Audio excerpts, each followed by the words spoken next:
Hello and welcome back. Hello. It's been a while. I To know it's been a hot minute. I know. How's it going?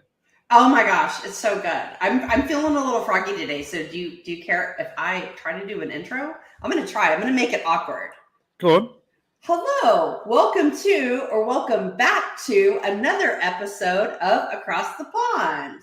I'm Angela Garrity, and with me is my charming, because he's British, co-host, Claude Cartel ad. Hello. How are you? I like that. You got to keep doing that. That's got to Just make it weird. But yeah, welcome back to another episode. It's been a while since even I've been on. I know you've done a couple of podcasts, and we've got our third host in the background. Oh, yeah. He's getting big. Little- He's guts. Full guts. But, he thinks I have food, so he's like, "What's up, Mom? Give me a bite." We have got no Josh today at the moment. He's out mothering the Mother's Day, and Yay. he may pop in a bit later on, or he might catch us at the end. But stay tuned; he might show his beautiful face in the show. So, Angela, how's it been for the past month and a bit since Oh the my last gosh. time? Okay, Last time I've been so in.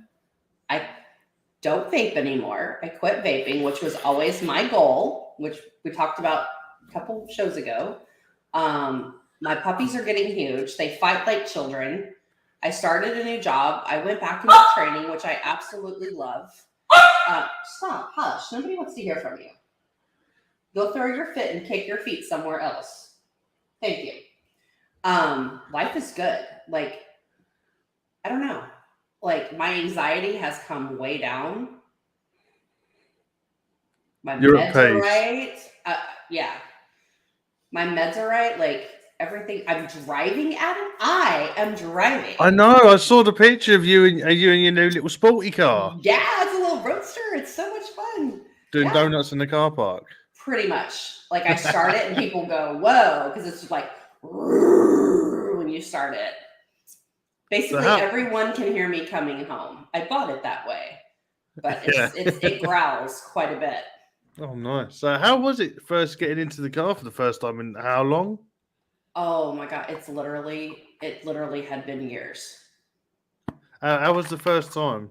It was honestly scary, but I was like, no, you can do this, and you're going to do this because it's time. Hello. So it was, and then, I don't know. I just like coached myself up in my head and said, it's time. You need to do this. And I did. And now, no problems. But I realized, because now I'm starting, like, looking back, I'm able to see a lot of patternization. Yeah. And it's when I'm just going to keep it really, really real. Really bad bosses that are super micromanaging. Yeah. It makes me so stressed out that it really, really messes with my mental health.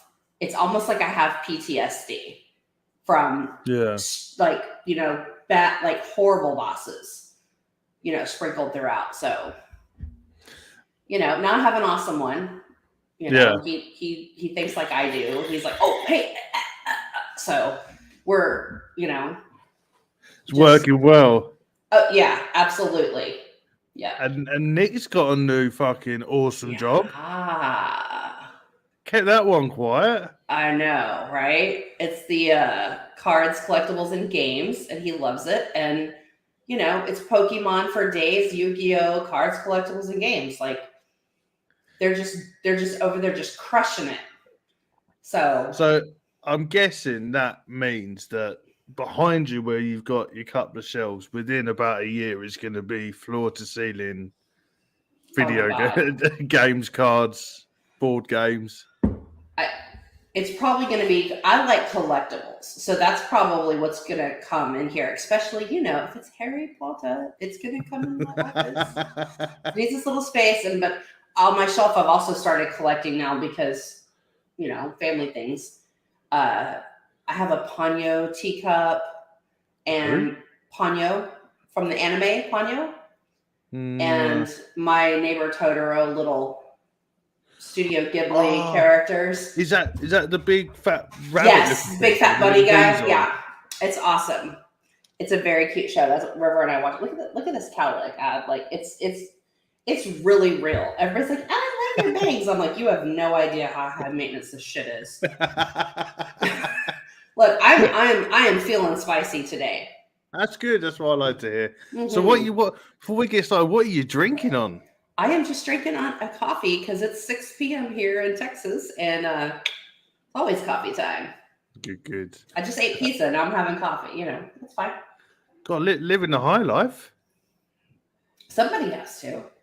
I know. I'm on water because it's midnight here. I need to be on water because I do not drink enough of it.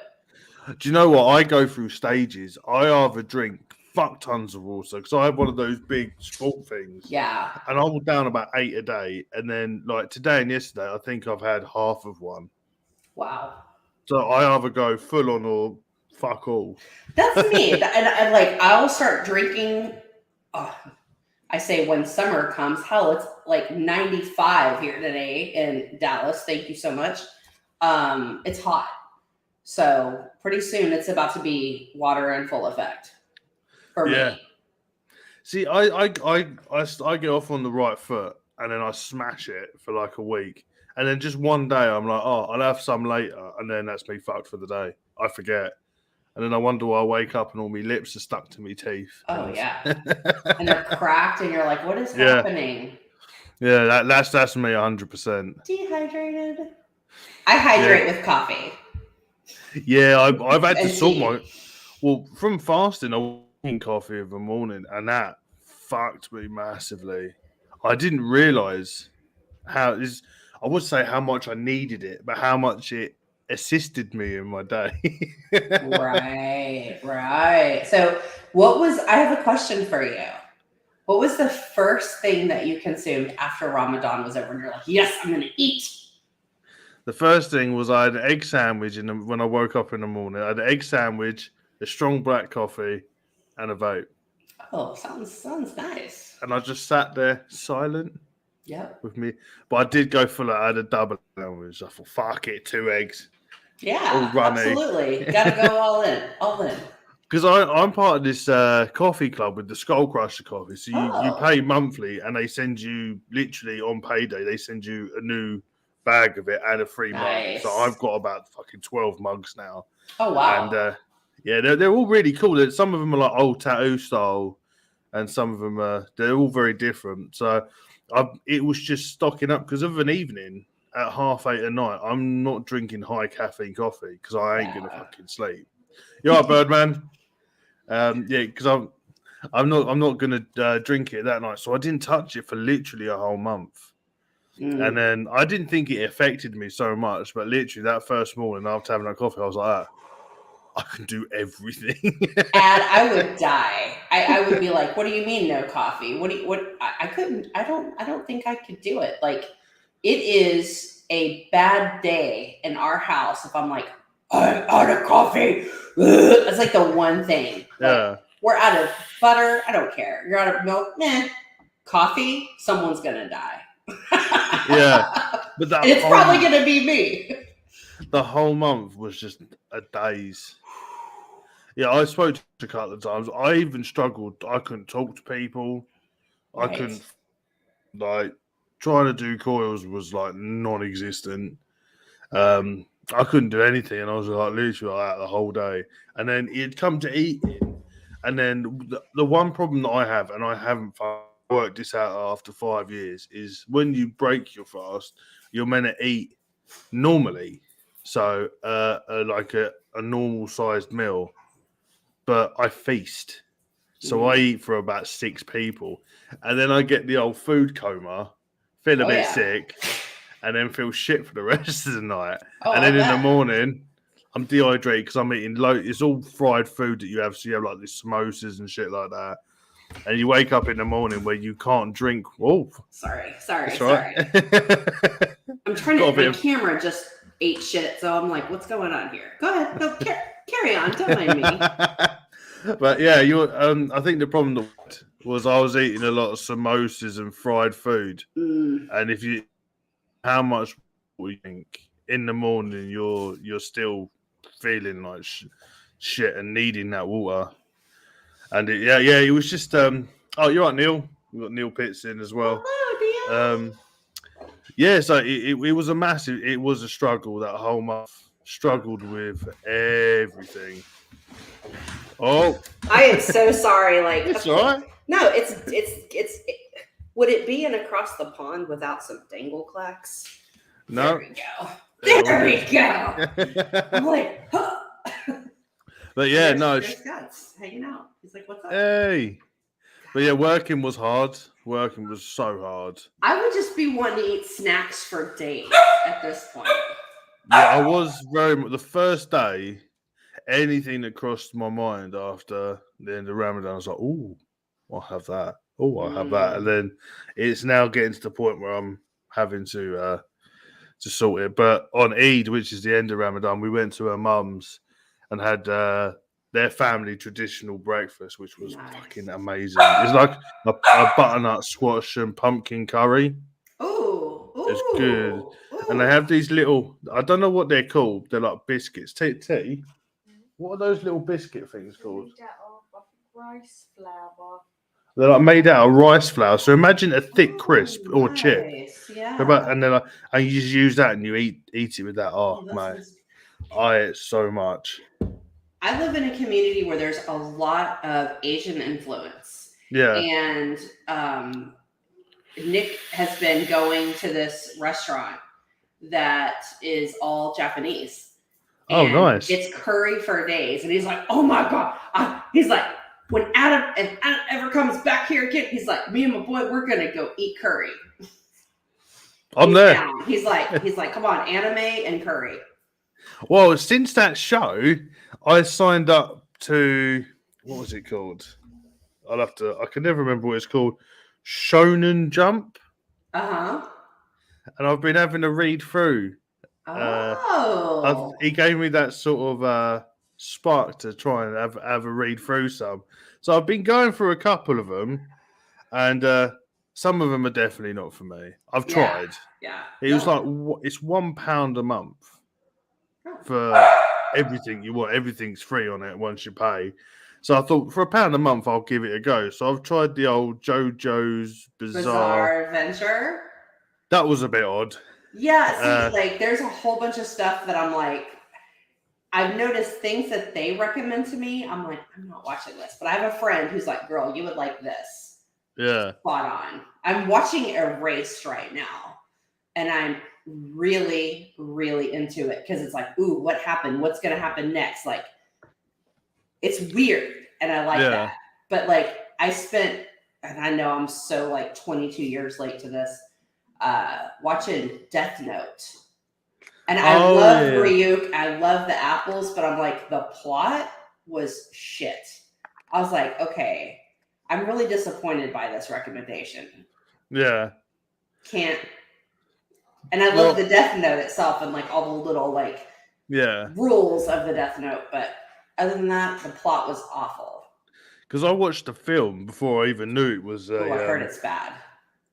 See, for someone that doesn't know what it's about and just watching it as a film, I enjoyed it. I was like, oh, it's a concept I haven't heard of. I didn't know anything about it. Maybe I'll watch it then. It's gone to 1,000 episodes of the comic and shit like that. Or the anime thing. Because Jay was telling me, KVTV, he was like, they're on 1,000 and something. Oh my God. And everybody like that was like, this shit film. I was like, well, if you don't watch that sort of shit and it's on, it's actually not a bad film.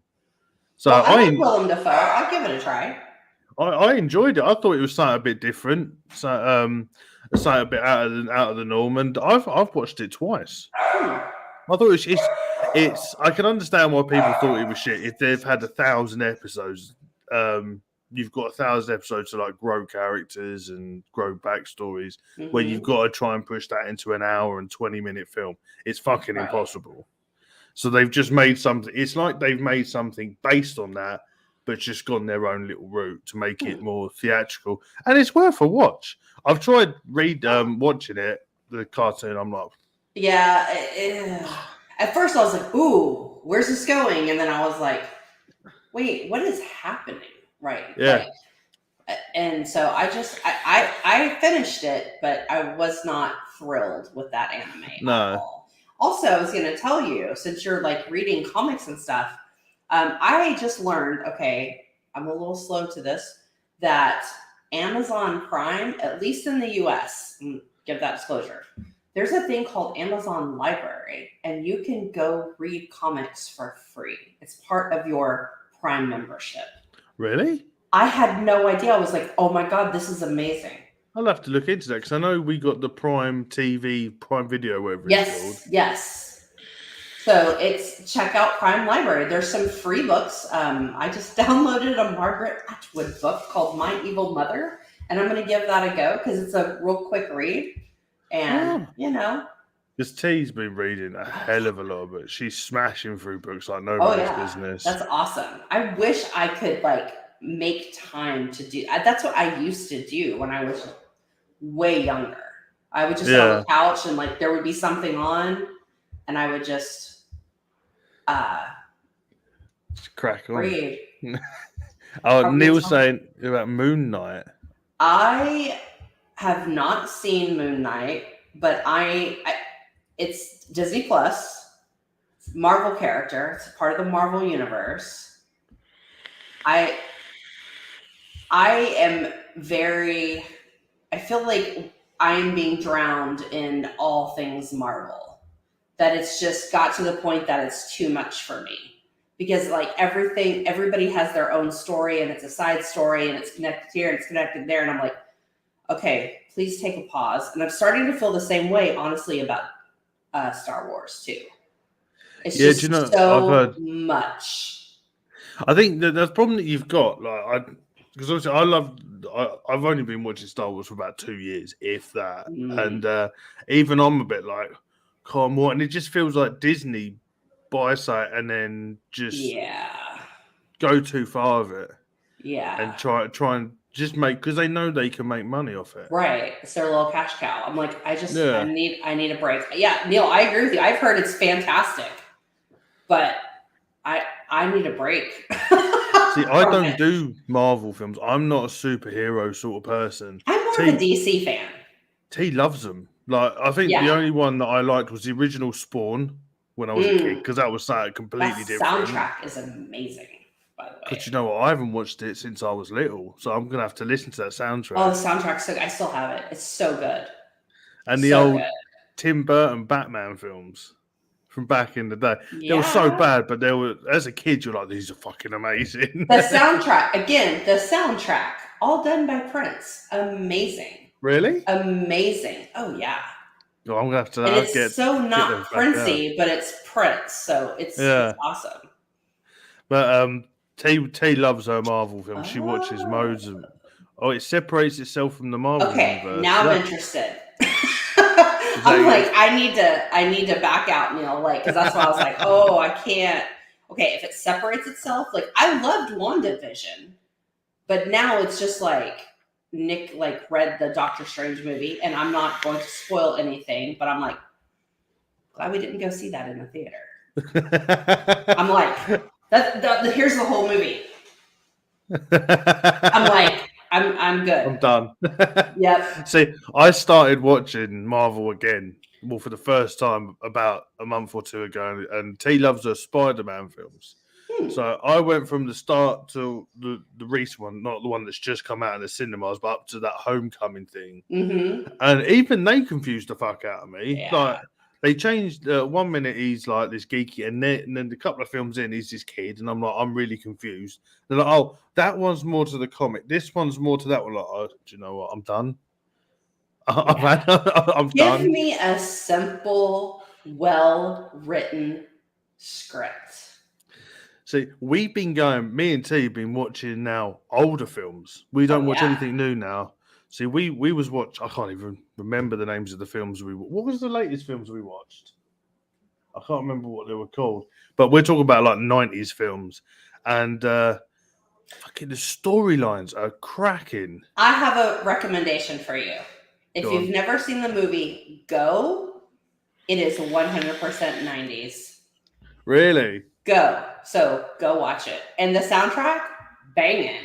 Another good soundtrack. Yes. Here's like what's funny is like some of those like Spawn, Go, like I had and still have their CDs because I love these soundtracks so much. Yeah. I'm just so fed up of films.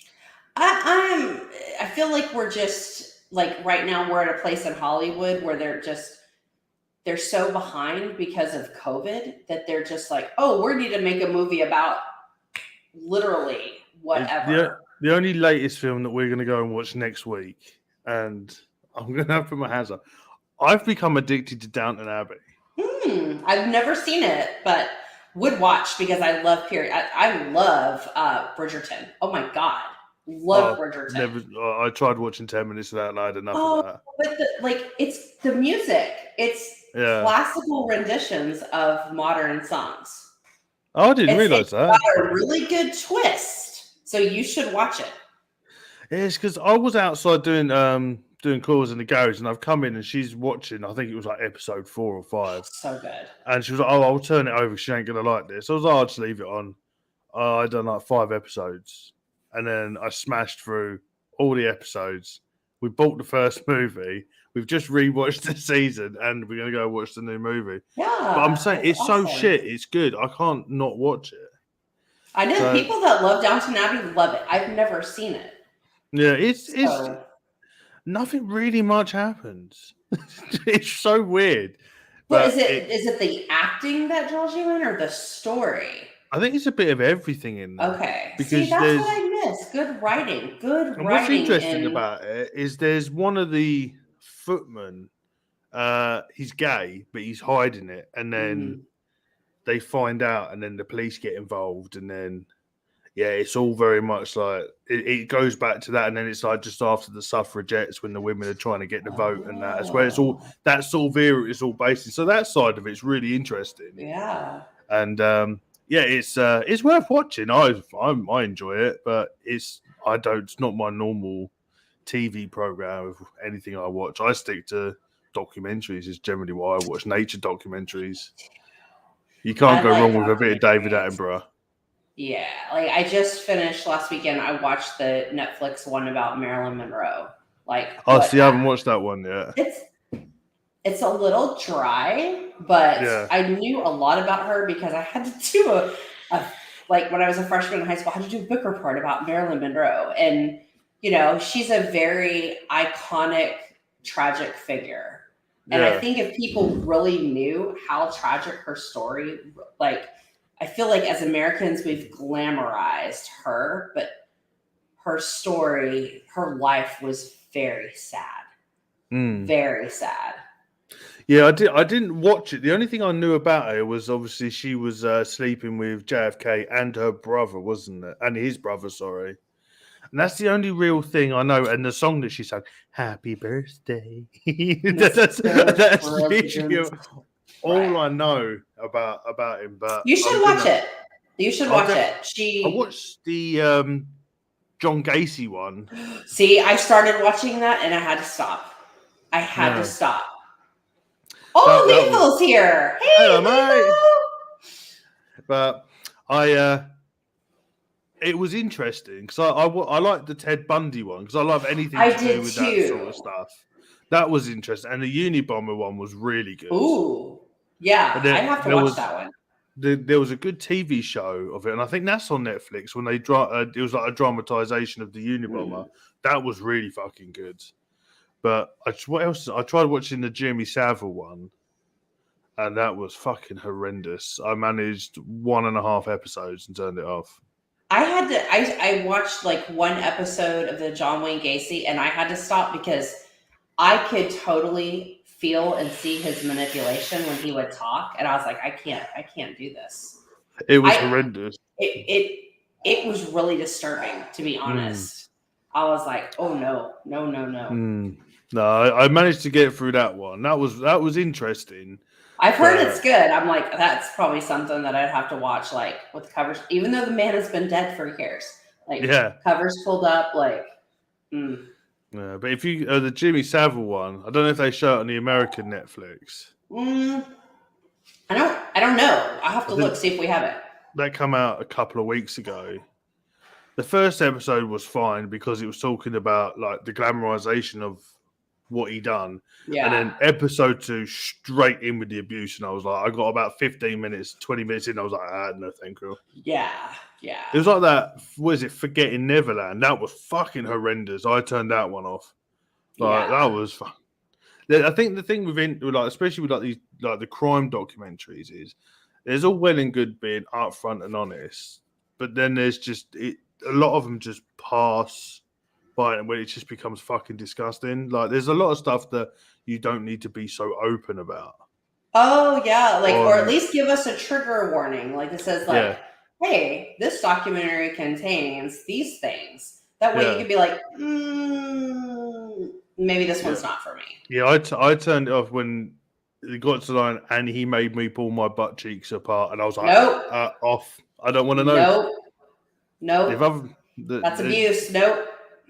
Yeah, I don't want to get involved with that. But yeah, don't if you couldn't do the John Wayne Gacy, do not watch the Jimmy Savile one. Do not watch that one. Thank you. We'll skip that one because I'm like, but the thing is, it skips over. It's quite interesting because Netflix really picked and choose what they wanted to put on. Because Jimmy Savile, you can Google it. Like he used to have sex with dead people as well in the morgue. And if you look, you can Google it. He used to wear a necklace and it had an eye on it and a ring, and they're the glass size that he stole off the dead bodies he was abusing.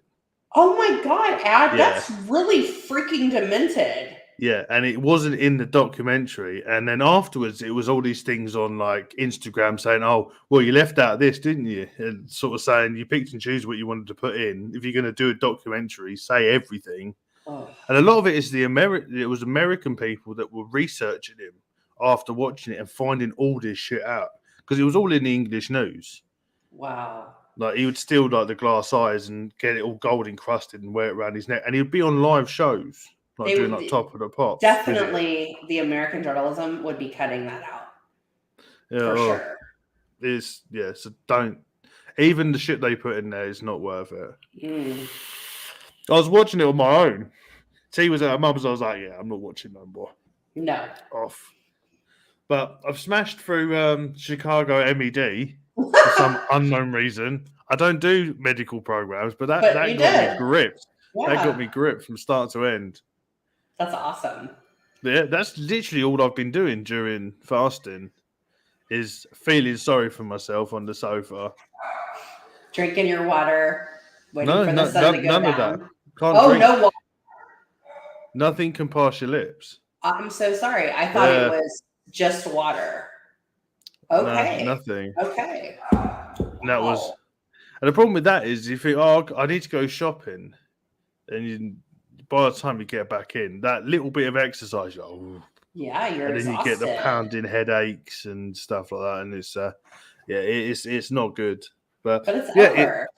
Yay! Yeah, it's interesting if you look into the reasons why Ramadan is Ramadan, and it makes a lot of sense because all it is about is to experience what it's like to not have. And to give in charity to people that do not have. So you can understand having to experience that because you sort of enjoy more. Like not doing it for a month and being able to wake up in the morning and have an egg sandwich. And then think, sod it, I'm having an extra egg. I'm having a coffee. Absolutely. It makes you appreciate. Grateful. Yeah. Absolutely. So that side of it was which was good, but the experience of it was just it doesn't get easier. Every year. I bet not. Even T, I don't know how T does it. She was doing it and looking after the little one as well and cooking. Because she has to. Like, as women, we have to. Like, shout out to all the moms for Mother's Day. Yeah. I know the English one was a couple weeks ago, right? Yeah. But, a couple of weeks. Yeah, but we're Americans and we're slow to it. So... I have a lot more appreciation for single mothers or single fathers out there. Right, absolutely. Single parenting is tough. Well, we don't struggle, but it is fucking hard. Hmm. And it's nice to have that extra person with you. Right. But trying to do that all on your own, Yeah. you got to be a special sort of person to be able to do it successfully without losing your mind. You just have to do it. Yeah. I mean, there is no, well, you just have to do it. Yeah. Also, Neil is saying Mindhunter on Netflix. That is an excellent show. It is, I've heard of that. but I was really sad that it got canceled. That was the team of FBI agents that figured out and actually designed the profile of what a serial. They were searching serial killers before we knew what a serial killer was. Oh. So they're the ones that was like, oh, it's more than likely a white male, this age doing this instance in life. They help profile them and help law enforcement find, does this person fit the description of a serial killer? It's really good. It is a really good show. I'll have to give that a go. Yeah, by getting uneasily close, to Unreal Monsters. Oh yeah, it was. Okay. Yeah. I'll have to give that a go. It reminds me of another one we watched, which was called The Ripper, which was about the Yorkshire Ripper. But the majority of it was to do with this woman that was the first person to do the whole fingerprinting stuff in the UK and actually got it to become evidence. Wow. So she done this thing where she was taking pictures of everybody's fingerprints and then putting them in a database to prove that no two fingerprints were the same. Wow.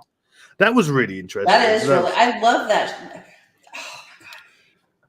I love that kind of stuff. I love learning about, we have this because this happened. We've been binge watching a whole lot of the food that built America, the men that built America. It's crazy. It's crazy. The Milton Hershey story. He quit school in the 3rd grade and went on to becoming a chocolatier because he had to go study in France or something.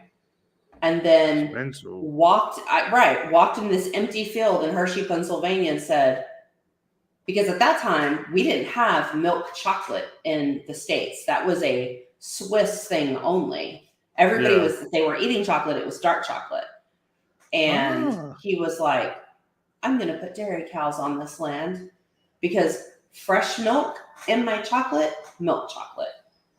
He was way ahead. So Hershey's is called Hershey's because there's a place called Hershey's. There was it was a man, Milton Hershey. And then he named the town Hershey, Pennsylvania, because he wanted to give his workers a place to eat.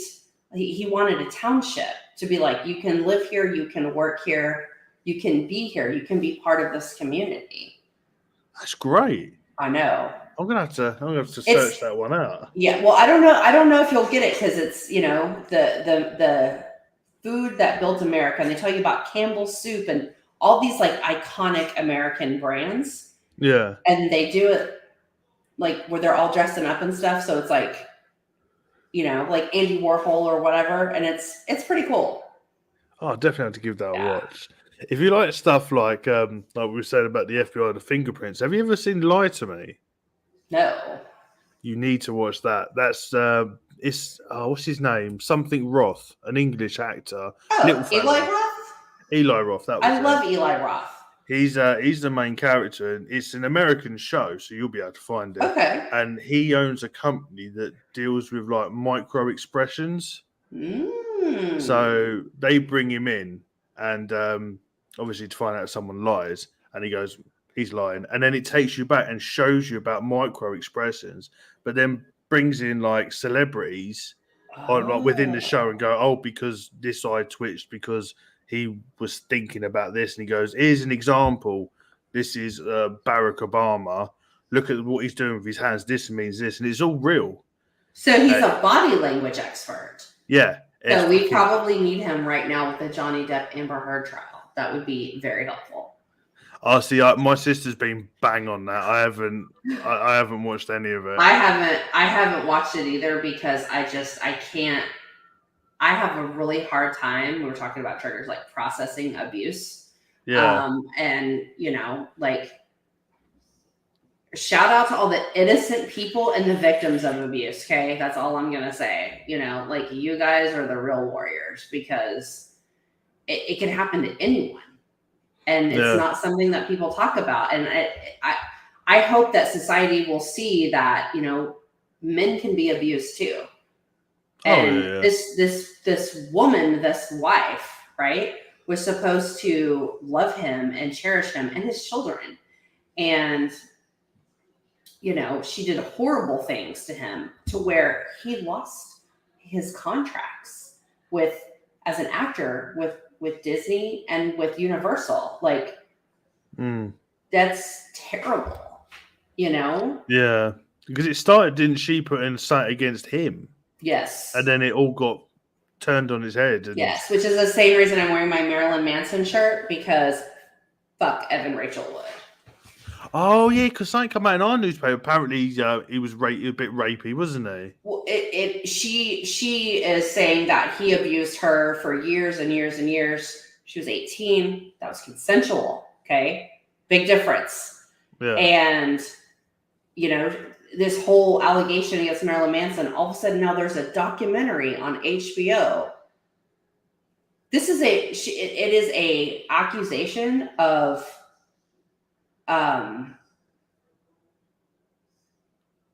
to plug your shit. And I'm like, I'm sorry, but remember, Johnny Depp and Marilyn Manson are really good friends. So yeah. And here's my other thing. Dita was quiet for a long time about all this. She was like, no, nothing like that ever happened while we were married. And you know what? Abusers don't like pick and choose who they abuse. It's constant.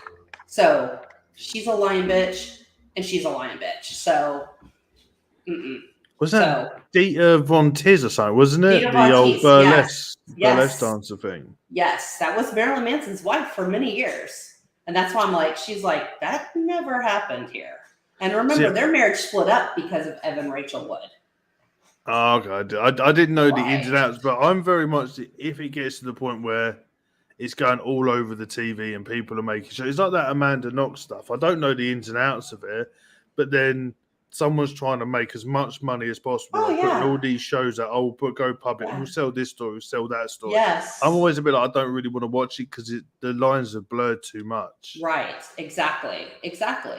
So that's why I didn't get involved with the Johnny Depp thing, because it's all public, isn't it? You can watch it live, and I'm like, yes, it's just a money making game for one or the other. I don't know what went down, and I'm very much in the mindset as if I don't watch it, I don't have an opinion, and I can't get involved. Yeah. See, I was very much with. I know it's a bit of a jovial sort of go into it, but like the film Avatar, when that came out, everyone was like, "It's racist." And stuff like that. It was all over this side. What? Apparently, it was a racist film because the blue people were apparently like the black slaves, and that they were trying to take over their town. And everybody I knew was talking about it. I didn't watch it till about a year ago. Yeah, I didn't watch it either till about a year ago. And they were like, "What do you think?" I don't know. I haven't seen it. I can't get involved in the conversation then. I'm not, but lots of people were saying, "Oh, it was racist. They shouldn't have done it like that. Why are they talking in that language that's racist?" And they're trying to say it was meant to symbolise the white people taking over the black civilization and slavery and all that lot. And I was like, "Well, I'm not going to watch it then." Not because I thought it was that. Yeah, but it's because I won't have an opinion. If I don't have an opinion, I ain't getting involved in that conversation. That's the safety net. That's some wisdom right there. It's just the easiest way of doing things. And then give it time to settle down. And if you watch it, and just don't tell anybody. So did you like have a racist takeaway from that movie? No. I didn't either. I didn't actually think it was that good of a film anyway. There's a history of civilizations conquering other civilizations. It's humanity. Unfortunately, that's just what humans do because we're flawed, all of us. Yeah. You know? It's a very destructive species. Right, absolutely. We think we're top of the food chain. Yeah. We're far from the top. Absolutely. But it's ridiculous because I watched the film. Visually, it was a lovely film. Oh, beautiful. Yeah. But yeah, I finished it. I was like, was that it? Yeah. That's yeah. That's Yeah, I had no real opinion of it at the end I of it. didn't If someone had either. asked me, if I would have sat down and thought, right, let me see if this is racist, I'd be like, I have no idea what's just gone on because it was such a shit Mm-mm. film. What they used to have sex was what they also used to dock with the creature to fly on. You're like, hang on, did nobody think of this when they wrote this? It's like, it makes no sense. We're gonna bang a banshee. Just plug it in Yeah. right here. Yeah. That's hilarious. So I was very. I love James Cameron. Yeah. Like fucking done Halloween, all that, and I love all these adventure stuff. Like when he done the Titanic, and Oh, I love Titanic. then he done the documentary on it as well, which was really interesting. And then he went the deepest anyone's ever gone in the war. All that exploration stuff was incredible. That I don't know what he was on when he was filming that. No, Or I even- like the movie Titanic. I think is a great as far and I'm not a chick flick person, but it's a good. It's could it have happened? Sure. You know the story of the people, but the real story of the Titanic is very interesting, and and not probably maybe 100 years from now, there's not going to be the shipwreck left. No. Because of bacteria in the ocean and just eating it away. Yeah. And I'm like, wow, that's crazy. Nick and I, whenever we went to Las Vegas, in the Luxor, they have a Titanic exhibit, and it is crazy to see their table settings from the first first class seating, and just all the items that they were able to recover out of the wreckage. And there's a big, huge chunk of the hull of the ship that's just hanging there. It's amazing. You guys ever get a chance to go to Vegas? And I'm not a Vegas-y kind of person. That was awesome because history buff, right? I don't remember seeing it. Well, I went there years ago for Christmas with your family, and it was interesting. But I don't remember that, so we're gonna have to definitely get out there and go and have a look at it. It was cool. But that Titanic film, my only gripe with it was Leonardo DiCaprio could have fitted on that door as well. Absolutely, she could have pulled him on. Absolutely. Yeah. That bit pissed off. When I first watched that film, I was quite young, and I was in a school. My mum at the time worked at an all-girls school, and they'd done a big school trip to France, and I got to go along. And I'm sitting on a coach with about 60 girls, all teenage girls, watching Titanic. It was just floods of tears. Oh my and I'm God. sitting there like, oh my God, where am I? And they're up next, Dirty Dancing. You're like, no. I've got to be honest, that is still a good movie though, Dirty Dancing, for what it was. Oh my God, I can't. I can't. The whole I have such a hard problem with chick flicks. I just they make me cringe because I'm to me and my own Angela unpopular opinion, I think that they are very detrimental, especially to women, because it's oh, here's this lovely story. That's not reality. Love is hard. It is arguments. It is you didn't do the dishes. It is, hey, we're out of bread. It is all of the things. And that's real life.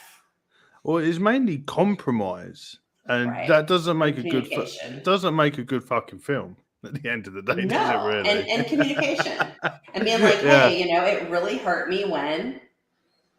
Yeah, and it wouldn't make a good film. So they have to try and say, we got a late night vape show in. Late night vape show with Dave, Lloyd, and Peter. Peter 247. So chick flicks, I don't really watch much. The missus just watches Christmas films all year round. So she loves Christmas. But it's not normal Christmas, it's the shit Christmas films. Like Hallmark? Oh yeah. Oh no. And I can hear her giggling in the background because she's watching, and they're proper small town Christmas love stories and shit. Oh God, it's horrendous. But she does like watching the old Santa Claus with what's his name? Oh, Tim the Tall Man Taylor. What's that? I hate him. Tim Allen. Tim Allen. Oh. like his old ones, and like I gotta be honest, when I used to get up for work really early, I'd be up by like 3 or 4. She would come down, and I'd leave work, and I could hear Christmas music in the background where she's sitting down and watching it, or a bit of Home Alone and stuff like that. And it's a proper old nostalgia. And the late night vape show loves chick flicks and hates football. His wife loves him. So I would sit down and watch a Hallmark Christmas movie with T because it's her. Yeah. And that is a huge thing for me because I'm like, nope. It's like the local tree cutter turns out to be the love of her life, and they have a happy little family in the woods. And yeah, that's sort of cheesy. And then she married me, so God knows. Aww. But you're lovely, and she's lovely. To a point, I am. So if I could, I know we're now going on to Christmas now for it's T's fault, but what we do? What is your Christmas film? Is there a film? It doesn't have to be Christmas related. That you will watch every year. Okay, so my Christmas film is I actually have a few. Okay,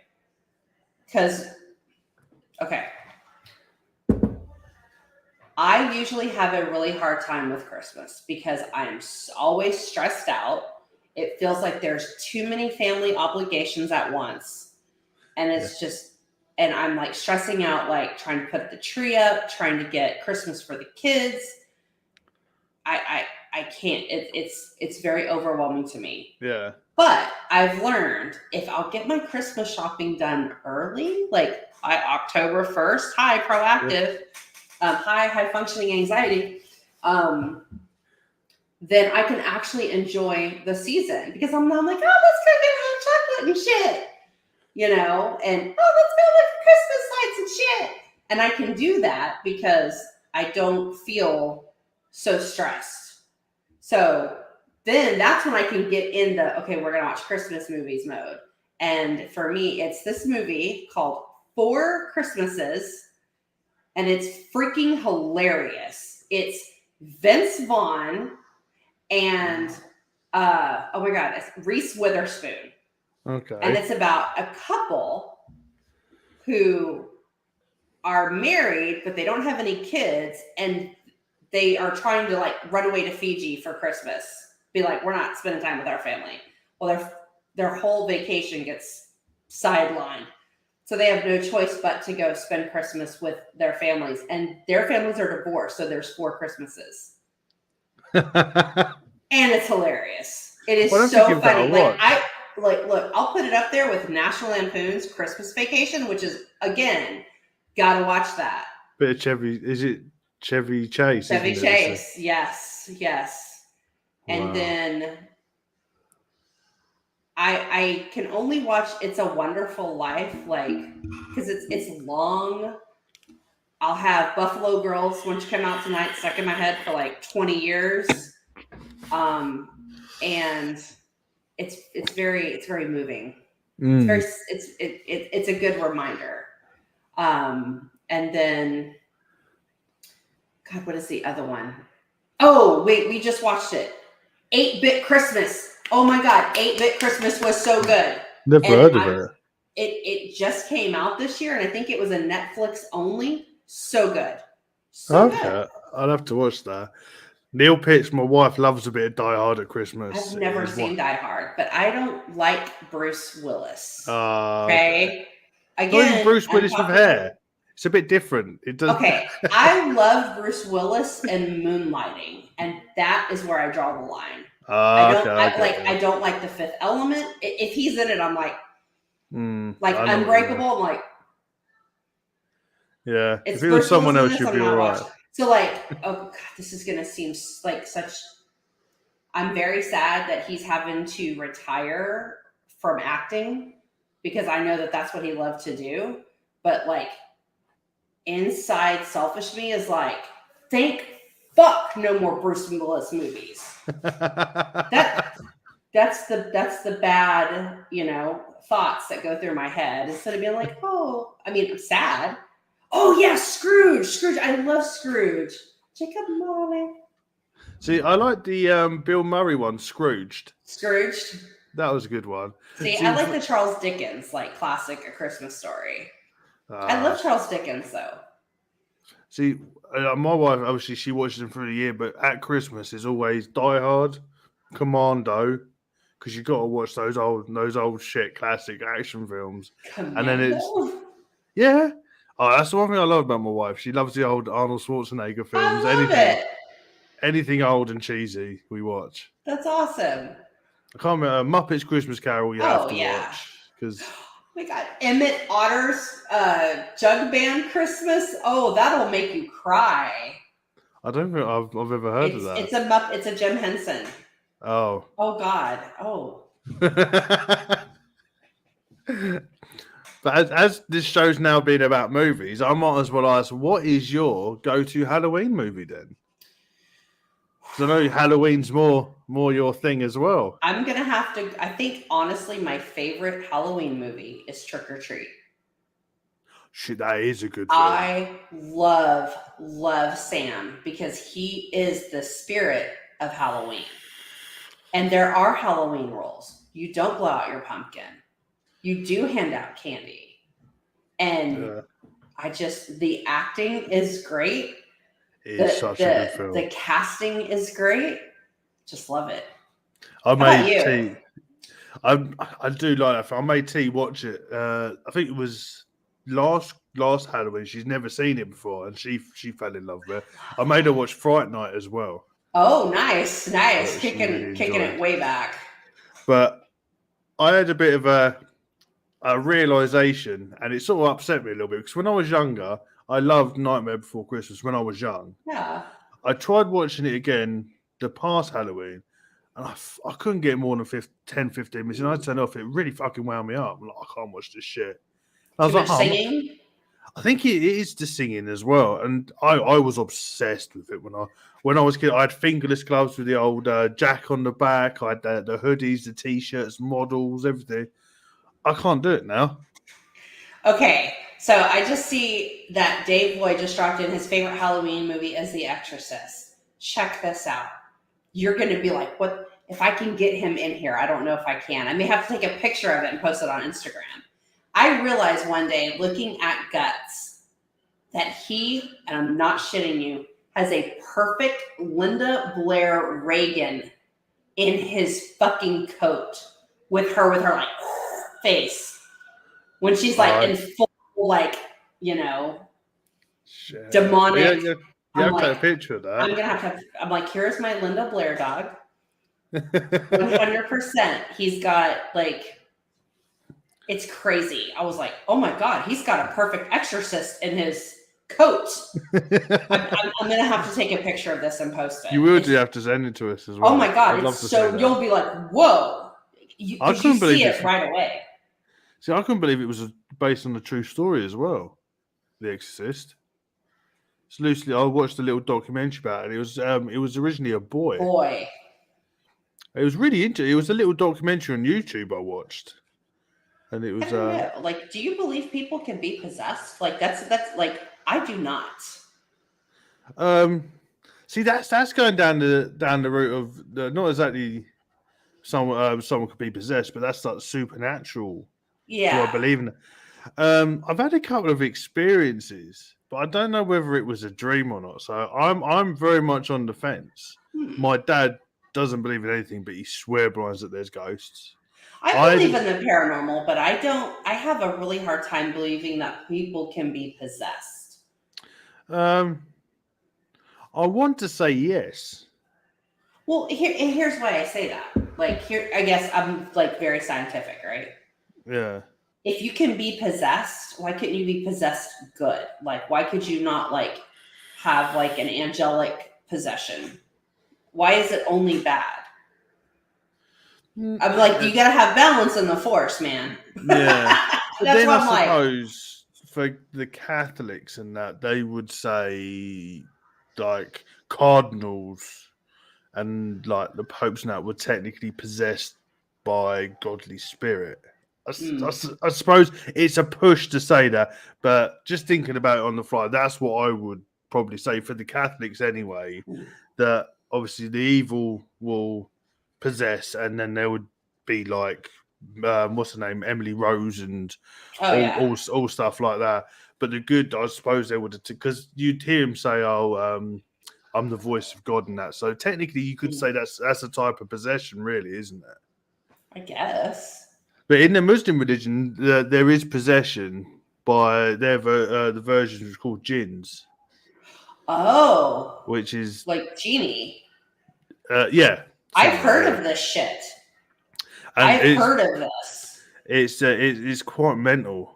Like I had a bit of a read into it, but when I was younger, I still want to do it. I'd love to do a course in demonology, just to just to sort of figure out what's going on. But talk about paranormal. I had an experience when I was younger when my nan died at my mum and dad's house when I think I was in year 8, so I would have been about 13, 14. And my nan stayed at my mum's house because she came to live with us because she had cancer. She would come sit on the end of my bed and talk to me. And one night after she died, it must have been a couple of months, I felt my nan sit on the end of the bed and start to talk to me. And I opened my eyes and no one was there. And I swear down that this actually happened. But to this day, I don't know whether it was a dream or whether it happened or not. So I'm very much on the fence. I do believe that. And I do believe that our loved ones who have crossed over, like they still come back and check in from time to time. See, I joke with T about it because my nan was a heavy smoker and T's dad was a heavy smoker. T's dad's been dead about 6 or 7 years. My nan's been dead for like 15 years. In the house, if I go upstairs, I could smell cigarettes. And neither one of y'all smoke. My dad was also a heavy smoker. And sometimes I'm like, I smell cigarettes. Yeah. So we was, it's my nan or her dad keeping an eye on us. My dad. Yeah, absolutely. Yeah, because so like energy just changes. It doesn't end, right? Yeah. So why not? I'm like, anything's possible. It's nice to be able to know if there's something afterwards. But I think the thing that's killed it for everybody, for people that are on the fence, is like the old paranormal documentaries that they tried to make it look real, and then it turns out is a whole heap of shit. Yeah. I think stuff like that just ruins it for people, because if you sort of believe it, you think, oh shit, this is right up my alley. You watch it like, fuck, that is obviously a load of bullshit. There's obviously no physical evidence about, but it'd be nice to know. For once, it'd be nice, but it's a strange subject. It is a strange subject, but I'm very fascinated by it. I found you a link, sir, that I think that you would be quite interested in. Oh, yeah, I've just seen it now. I'll have to have a look at that afterwards. Because I was like, ooh, what's this? I'm like, now you've got my curiosity. Because I had a really interesting book that was about witchcraft and sorcery. Mm-hmm. And it brought it all the way back to what they believed the origins was, like when they had the old school shamans, when they said they could change the seasons. Well, it wasn't. It was someone realizing it, and then like it changes every 6 months, and then made that into sort of magical to get people to do what they want them to do type job. That was a really interesting book. And I went through a big stage many years ago, like tried to read the Bible.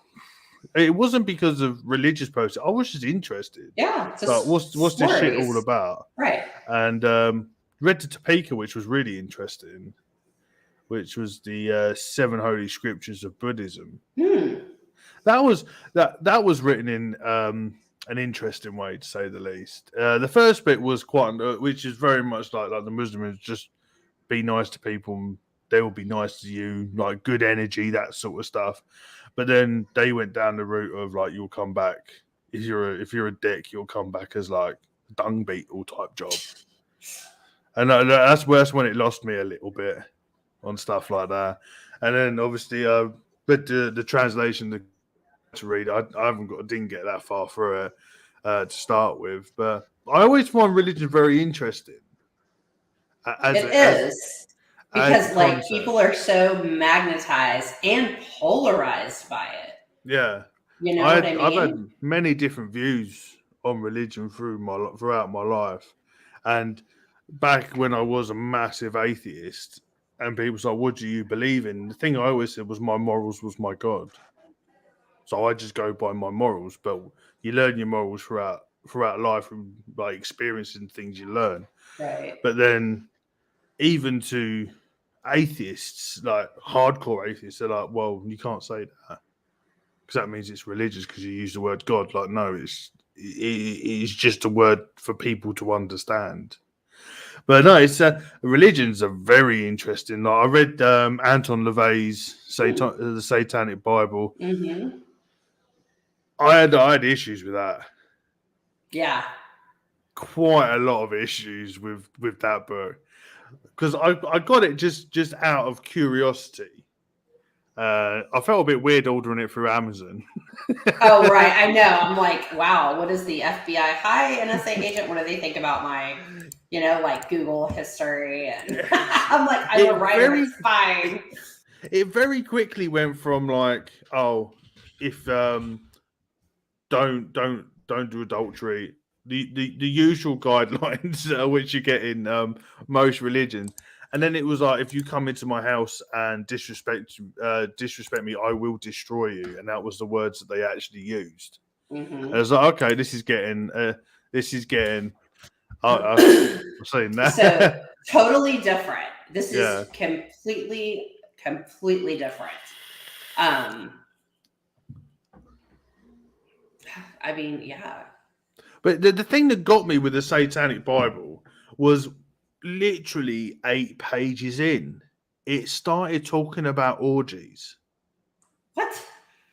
Yeah, and it literally turned around word for word. If you want to spend £2 and get it to read this, it turned around. If you're at an orgy and one person does not consent, you are all rapists. You're like, hang on, what's this got to do with anything about religion? And we're talking about orgies. Yeah. No. And that book got thrown relatively quickly. And yeah, I found very much like Church of England. If you're looking at Church of England, that was only started by Henry VIII because he wanted a divorce. Yes. So like I am very fascinated by the whole that whole I actually just watched Elizabeth with Kate Blanchett because I was like, I want to kind of see like what had happened because I thought I got her older sister Mary and Mary Queen of Scots confused. Yeah. I thought that Mary, her sister, went to Scotland and became Mary Queen of Scots, where she could continue to be Catholic and still rule something. I did not realize this was two different people. But it is a very interesting story because that is where at that time in England, right? Everybody all of Europe was Holy Roman Catholic Church. And then there was this little group of people listening to Martin Luther that were like, whoa, let's, and they were called heretics and they were burned and all this crazy shit. And it's like, the only thing that's different between the two, well, there's a lot of differences, but the main difference is Catholics believe that you need someone in between to have a relationship with God, and Protestants do not. Yeah. That you can pray to God directly, that you don't need a middleman. That's it. And I'm like, really? We went to war over this? But I mean, look, you cut people's heads off over this. You got a divorce from your wife. When divorce was not even a thing. It's mental looking at it because all it was Henry VIII said, I need a divorce, and the Pope went, fuck off, you're not having one. He was like, well, I'm going to start my own religion. Right. So he could have sex with Anne Boleyn. Yeah. But look how crazy. Like if that would not have happened, there would be no Elizabeth I. There would be no England's golden age under Queen Elizabeth I. Like this was a big ordeal. Yeah. A big ordeal. It's interesting that people, especially because we have a lot of Church of England churches down here, and it's never spoken about. Oh, really? Yeah. You So say the Church of England was that the one that Henry started? Yeah. Okay, so that was the Lutheran, right? Or Protestant, I guess. Okay. Yeah. Interesting. I very much want to go to the tower and go see, because I feel like, that there could be like some feelings there. We was there on Valentine's Day. Yeah, I think because I think I would feel very sad because of all the people that were killed. Yeah, you do get that feeling inside. We never went in on Valentine's Day. It's just because we got the boat from the dock, like literally right next to it, right next to Traitor's Gate. So we had a bit of a mooch around the outside. But I've been in there quite a few times. It's very, very typical for English kids. I think it's probably the end of primary school. They'll take you to a tour around Tower of London. You see the big ravens and all stuff like that. And you do get, even as a kid, you're a bit like, oh. This is where she chopped her head off. Like, oh, really? Well, yeah, because I mean that's barbaric. You know what I mean? Like, yeah, and that war was she just the Queen of England at that time. Like, cut her head off. And all around the side there was just loads of heads, just like don't be a cunt. Anybody that defined Henry, he was like, off with your head. Yeah. It's mental, but it's very. I've been through quite a lot of changes because I was christened as a kid, a Christian, but my family never went to church. We only ever went to funerals and weddings. That was the only time. Christenings was the only time we ever went to church. Mm-hmm. And then I got sent to a Roman Catholic private school, just because apparently they had better education. But okay. But apparently they couldn't organise a piss up in the brewery, so I come out a lot worse than when I went in. And every Friday they have their own chapel. We used to have to go in for mass, and we just use it as an excuse. We got the first lesson off. But the school I went to was called where they lost Oliver Cromwell's head when he was beheaded. So that was in the school that I was in. It's very old looking. Okay, school. That's it. I need to come take it wouldn't be long enough for me. Like a 3-week tour of England, and I say England because I know it's the UK.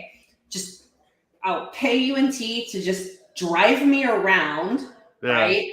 I'll stay in my own hotel, but drive me around so I can tell me like, oh yeah, there's King Arthur. There's what is it? Canterbury Hill. There's this. There's and just show me all these places because I want to see all of it. Yeah, there's so much history. So much history. It's not much history. That's why because I always find it weird. Like especially my uncles and that in Missouri, they love the Queen and anything. Oh, I do too. They have their little glass cabinet in their house with all like the old Jubilee plates and little. So pretty. Because my dad drives a black cab. He's been a cabbie for like 40 years, so he drives the traditional black cabs. So they've got his old badge and that in the house, and you also think, oh, it's so weird. But then you realise that in like the grand scheme of the world, America is very much like they're still preteen considered to what England are, how young you are. 100 years old. Yeah. Like we're not that old. And down the bottom of my road, we got a place called Wheat Hampstead, which is an old Roman village. Oh wow! Like when you see like the wagon, like Oh wow! We've got everything, and we got like Tudor. We got a pub down the road. It's an old Tudor building. Yeah, there's an actual Roman villa by my mum and dad's old house, and there's a pub that's like 800 years old. That's crazy. Yeah, so we do have a shit ton of history, which when you're a kid, you're like, why do you want to come to England? It's shit. But then when you realise how old a lot of stuff is. Well, I mean, I think definitely for like Americans who love history, like that's the mothership, right? Like this is where our country was founded. But I want to come see all of it. Like I want to walk around like the corridors, like where Jack the Ripper was, and like take it all in, because that's not like here as a Texan, you're like, oh hey, everybody's like, let's go see the Alamo. Well, what people don't tell you is you see it and you're like, oh, it's right here next to a mall and all these other buildings. Yeah. So I mean, it kind of loses its. This is the Alamo, like this is like the whole thing in Texas, right? Yeah, but I it's get what you're saying. surrounded by commercialism. I think that's the good thing about like the UK. Like we have things called listed buildings. So if just say for instance we've got the world's oldest shopping centre, and that's like Tudor, and it's still got the old like black beams and stuff, and all the buildings around it were there at the same time, so they haven't changed. You can't legally like upgrade the buildings and that. And if you need any work done, say like if you need new windows, you have to go to listed places that will make them like they used to make them, so it keeps the aesthetic the same. I agree. That's how it should be, though. Like that is a piece of history, and it needs to be preserved. Because if you start monkeying with it and modernizing it, well, then it's just another building. Yeah, you know, it's quite interesting because last week, no, it wasn't, a couple of days ago, we went to Waddesdon Manor, which is a really, really old like manor house. T, how old's Waddesdon Manor? I don't know. It's really fucking old. And we was on the bus from the car park there, and was on there with two Americans, like an old couple, and they were like pigging shit. Oh my god, they're walking through. I would be like you guys would be like, oh, tourists. I'd be like, ah! But like, it would be the same. Like if you guys came here and you're like, we're in Fort Worth and we're wearing cowboy boots and like fake big like Southern, be like, come on, T, let's go buy some cowboy boots. Look at these. I've still got a pair of cowboy boots from the last time I went to Texas. I went and bought a pair. Durangos, I think they were. So we end up going to rodeos and everything out there. Right. I come for back somebody who's never experienced it, it's a big thing. Yeah. It's good. Like I've never ridden a double-decker bus. I would love to ride a double-decker bus. Oh, because I can't ride the night bus. They do a great thing in London. It's called the Necro Tours, which is an old double-decker bus, but like the old like late 50s one. They paint black, and they just do the horror stories around London. So they take you to where all these murders were. That's fucking great fun. Oh yeah. But then there's a little show on there as well. So they talk about the plague, and then the seats bang underneath you and things touch the back of your feet and that. Oh my god. Oh, it's great fun. Scream. Oh, I did. Oh, I'm the biggest wuss out there. See, that's the difference. I love being scared. You're like, I read the Satanic Bible. Who touched my leg? Yeah. I love getting scared, but I'm so easily scared. Like even like we got like our version of Disneyland, which is called Chessington, which is like a rundown version. It's not very good. And they do like Halloween shit, and it's for kids like mazes. I went with a group of mates. I got so scared I wet myself, and I was like 16. Oh. This person jumped out at me with a fake chainsaw, and I can't do that. Yeah, No. yeah. I'm just going to the toilet. I'll be back in a bit. Just drying my jeans on the hand dryer. Wow. No, it's great. That's why I love horror films. See, I love horror films too, but I haven't seen a good one in a while. I'm like, no. I think we're too busy cranking out Marvel movies. Yeah. I'm like, but like, so I'm interested because Jared Peele is going to. Very soon, he's going to come out with that movie called Nope, which is about alien abduction. Oh. So I'm like, See, we watched. I watched it. Close Encounters of the Third Kind again. I still love that film. Oh, me too. I still love the such song. a good film. And the old Hammer horror films are still a go-to. Absolutely. I'll tell you what, mate. She's been a bit different since she was pregnant. She can't really do horror films, and since she gave birth, she's like, I can't really watch them anymore. Yeah, I have. Jess Marie couldn't either. She couldn't watch horror movies after like becoming a mom. It was too much, and I was like, I can completely understand that because sometimes they don't warn you. Hey, like this is going to be graphic for like this. Yeah, and then you're just like. Sitting there watching it. She used to watch them all with me, but now she's like, I can't do it. Yeah. Can't do them at all. Like, I still love the original. Torture ones. Like, those are the ones I'm like, I can't, like, Hostel and shit. Like the old torture porn films. They're all a bit... I can't.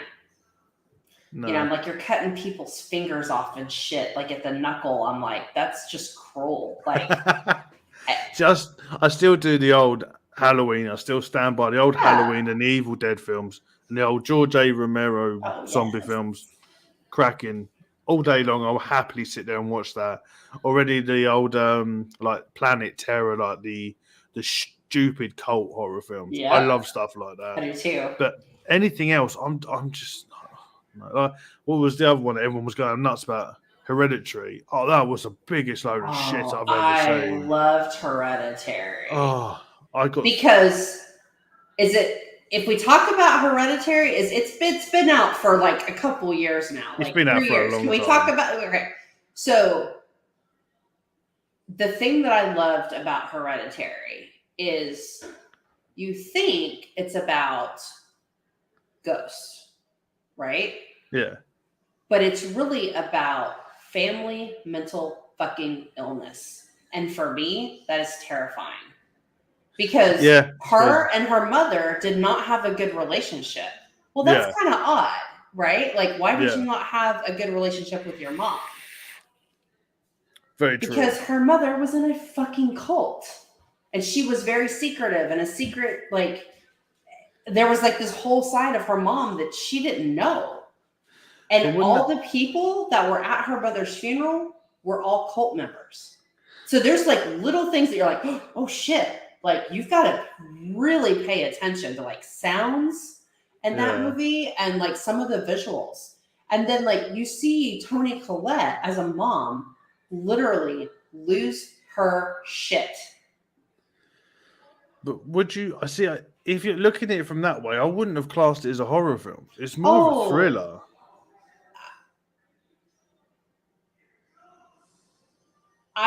So horror to me is very subjective because it depends on what I think is scary. You're like, that's not scary. Like for me, Hereditary really, it really shook me because I do struggle with mental illness.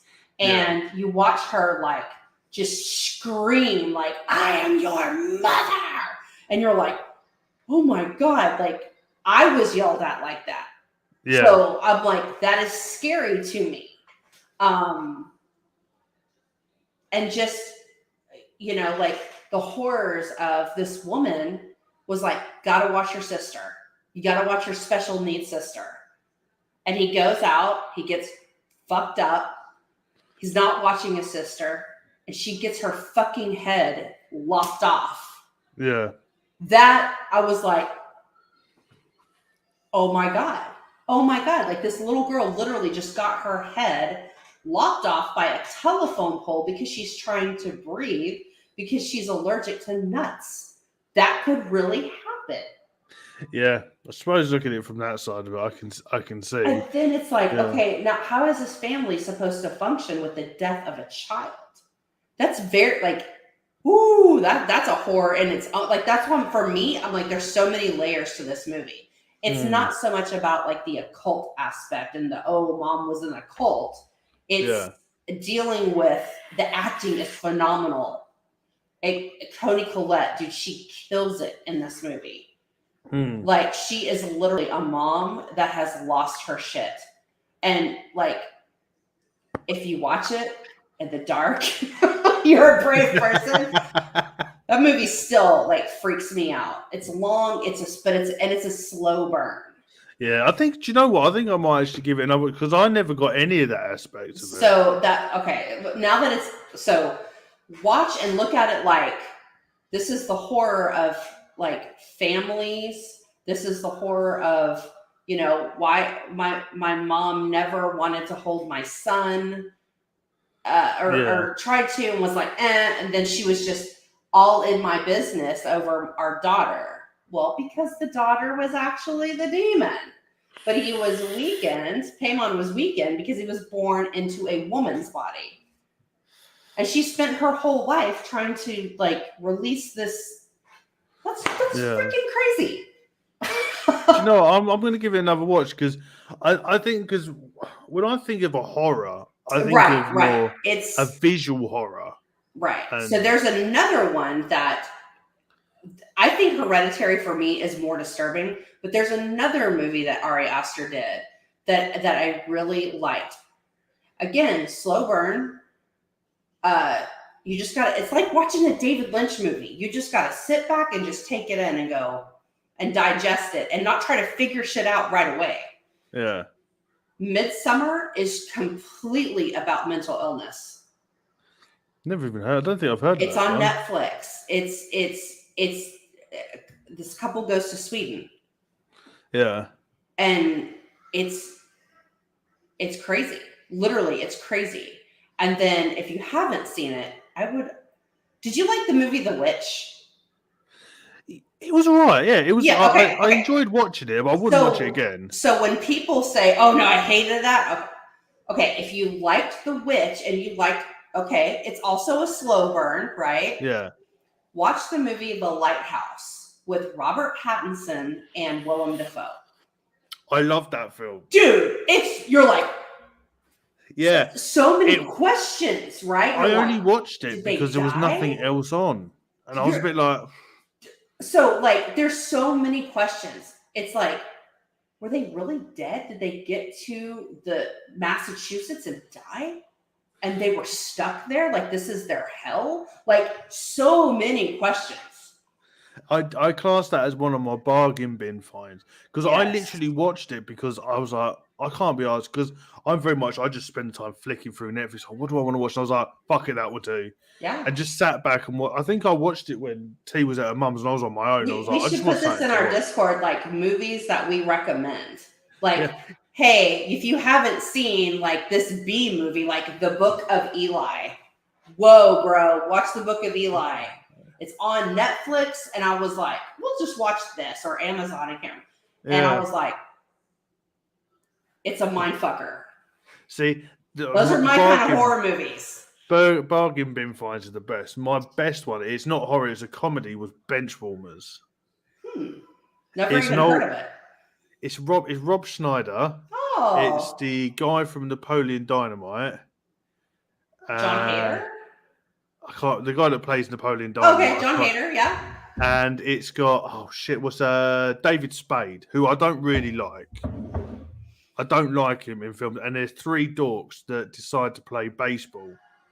They want to play. They never got involved in baseball, but Rob Schneider was like a big baseball player when he was a kid, but he's now like a landscape gardener. Then they set up a baseball team full of nerds. Mate, it is the hands down the stupidest, funniest film that is worth watching. I got it in a bargain bin in Blockbusters for £1, and I was like, oh, fuck it, I'll get it. And I loved it. It is one of the funniest films you'll ever see. It's just stupid comedy. And it is one of those old school funny films, but I love those little bargain finds. So I had another one which was called The Missionary Man, which that was 50p, and it's an old Dolph Lundgren film. That's really interesting. It's just a lone guy on a motorcycle goes to a little town, and he doesn't drink. He drinks shots of milk because he doesn't like drinking. And there's like the local native Indian girls, and then they get picked on by some of the guys in the pub, and then he just goes and fucking takes them out because he doesn't like people doing wrong things. And then he just sort of drives off into distance and disappears. Oh, wow. Is he an angel? Is he not? Not much is said in the film. He doesn't say. Those are my favorite. Like when you those are my favorite horror movies. That's why I like to read, because when you read, your own monster that you create in your head is the scariest monster ever. Yeah. Versus that's why, like, I went and saw Blair Witch before anybody knew that it was fake. Yeah. That movie, I couldn't sleep for 3 days. It was my exorcist at like 20 years old, because no one knew that this was not real yet. It was a whole marketing ploy, right? Yeah, I remember when that came out. On MTV, and you're like, wait, what is? Oh my god, this was fake. Yeah, it came out in the cinema, and I remember seeing the weird crusting out of twigs. Now, dude, I still make the stick man like on like I will hang that shit up because that's scary. Because you're like, is it a cult? is it a group of crazy people? Yeah. Did they actually kidnap Josh and rip his teeth out, or did he do it and left him for them? Like, Yeah. that's the kind of like psychosomatic shit that I'm like, whoa, what is happening? Yeah, I like films with good twists in it, and ones that make you think a lot. Is like I can watch the shittest monster films like the Abomination. Have you seen that?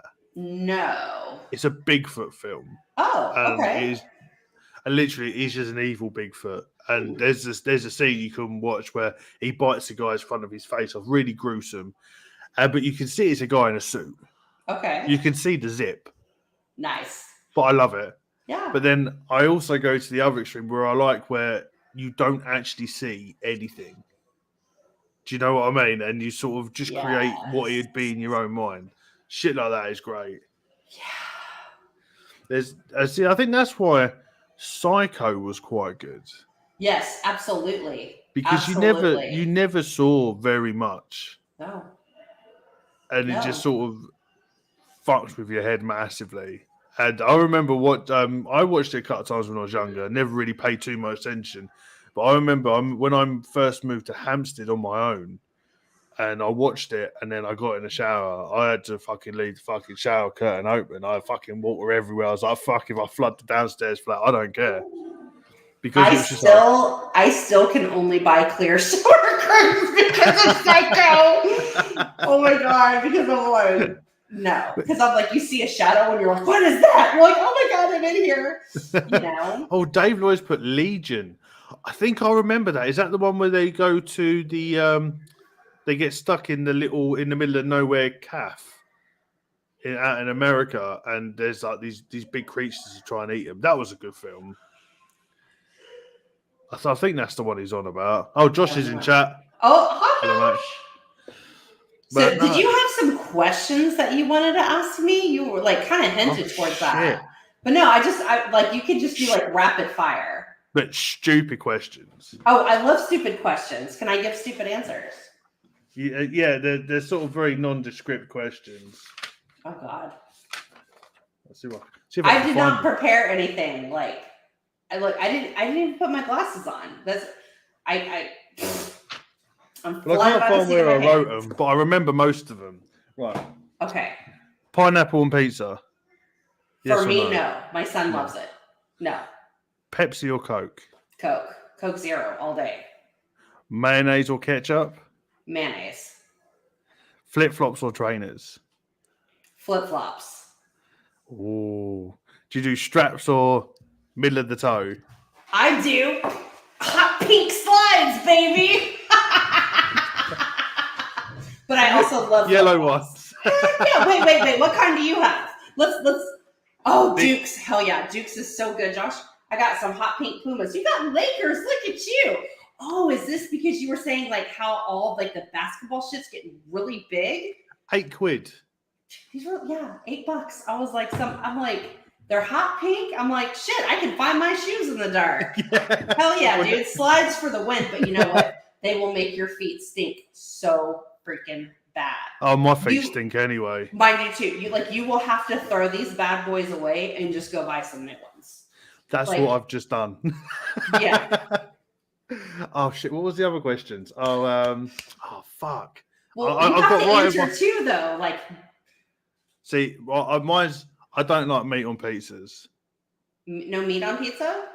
I'm not really keen on it. My go-to pizza would be cheese, sweet corn, green chilies, red chilies. Corn on pizza? Yeah, sweet corn on pizza all day long. That sounds good. Like, we don't have that here. No? No. Oh. Like, we have like shit like barbecue chicken pizza and like taco pizza. Oh, no. I have chicken, bacon, and mushroom. That is my go-to pizza. Oh, see, I don't really like meat on pizza because I think it just makes it it's all very sloppy, and B, it gets like a bit manky. So I always do cheese, sweet corn, jalapenos, green chilies, and red chilies on top. That's it. It's a good pizza. Give you a spicy bun, but like I couldn't eat that. But like the corn, I'm very intrigued by the corn on pizza. Corn on pizza is really good. Sweet corn. Oh, I can just sit there and eat a tin of sweet corn. I have a bit of an obsession with sweet corn. See, I ate it so much as a kid that I absolutely hated corn for a long time. But I'm getting better about it, especially if it's like fresh corn on the cob and you take it outside and you grill it. Here's my secret.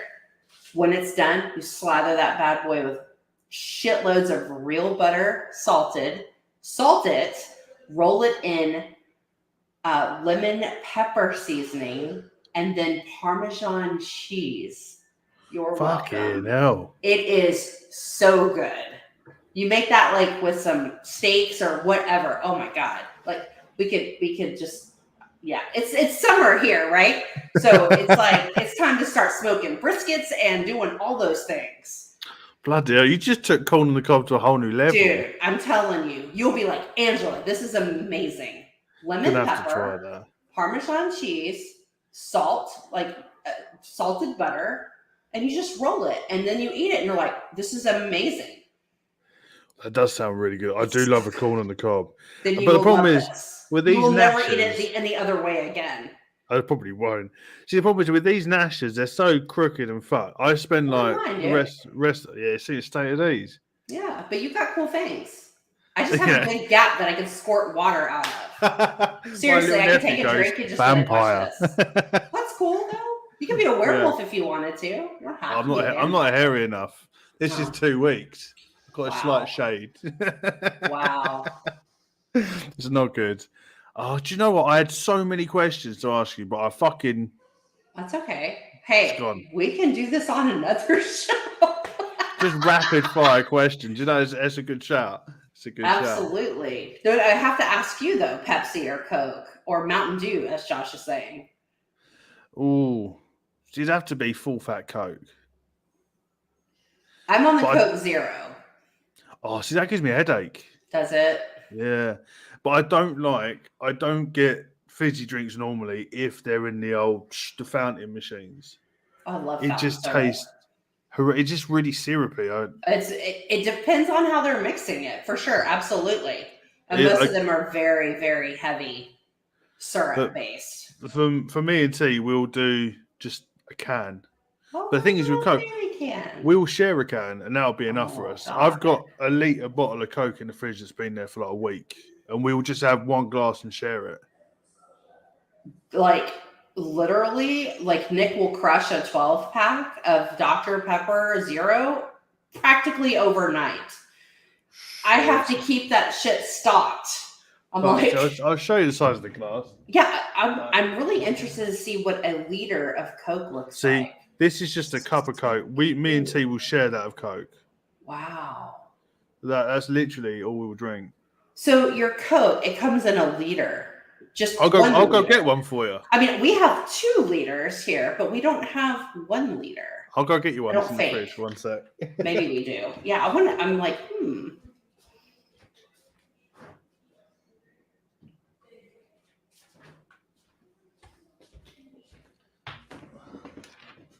So this is about 2-3 weeks old. And wow, are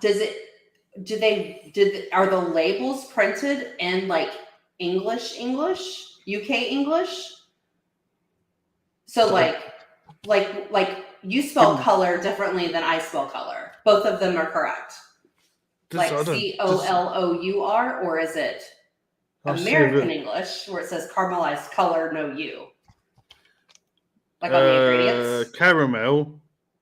Trying to think of a word that they spell different. They don't have the word color on here.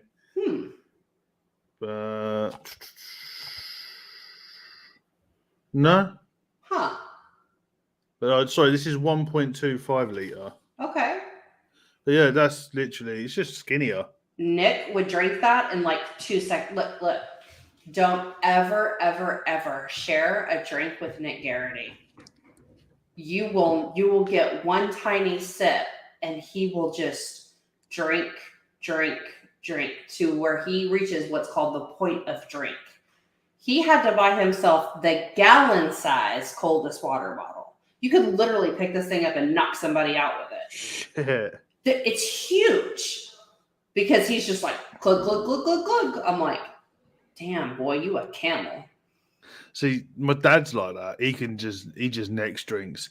The thing is, like, I used to live off fizzy drinks. Like, I used to do 3 cans of Red Bull on the way to work. Oh my God, no, so bad.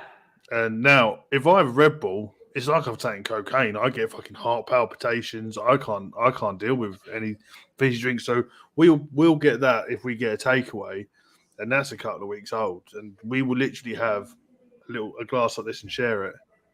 And there'll still be some left we have to pour away. Wow, that would That's never probably- happen here. That's probably flat if I try and open that. It won't even fizz. But I was a massive Dr. Pepper fan. I love Dr. Pepper. And the one thing that I miss is we get it in Missouri is the cherry and vanilla Dr. Pepper.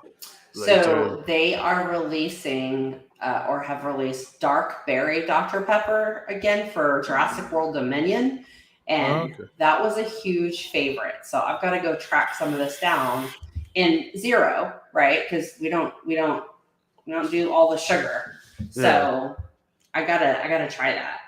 And I really like the new Cokes that are coming out. Like, what was it? I had Starlight, which I thought was awesome. I haven't found what's it called? Is it Pixel? I haven't found that one yet. Now they're supposed to be making another one. So I've got to go find Pixel. We don't have none of that over here. You should. No? I haven't seen it. Starlight, it's been out long enough that I could say. Yeah, no, hey. I've never seen them. It's the same with like Red Bull. You've got so many different flavors of Red Bull. Oh my God, I know. We've just got Red Bull and Red Bull no sugar. We don't have any of the other fancy geez, like 100 of them. You know wait, do you know what you guys do have? Because Nick was tracking this down for me.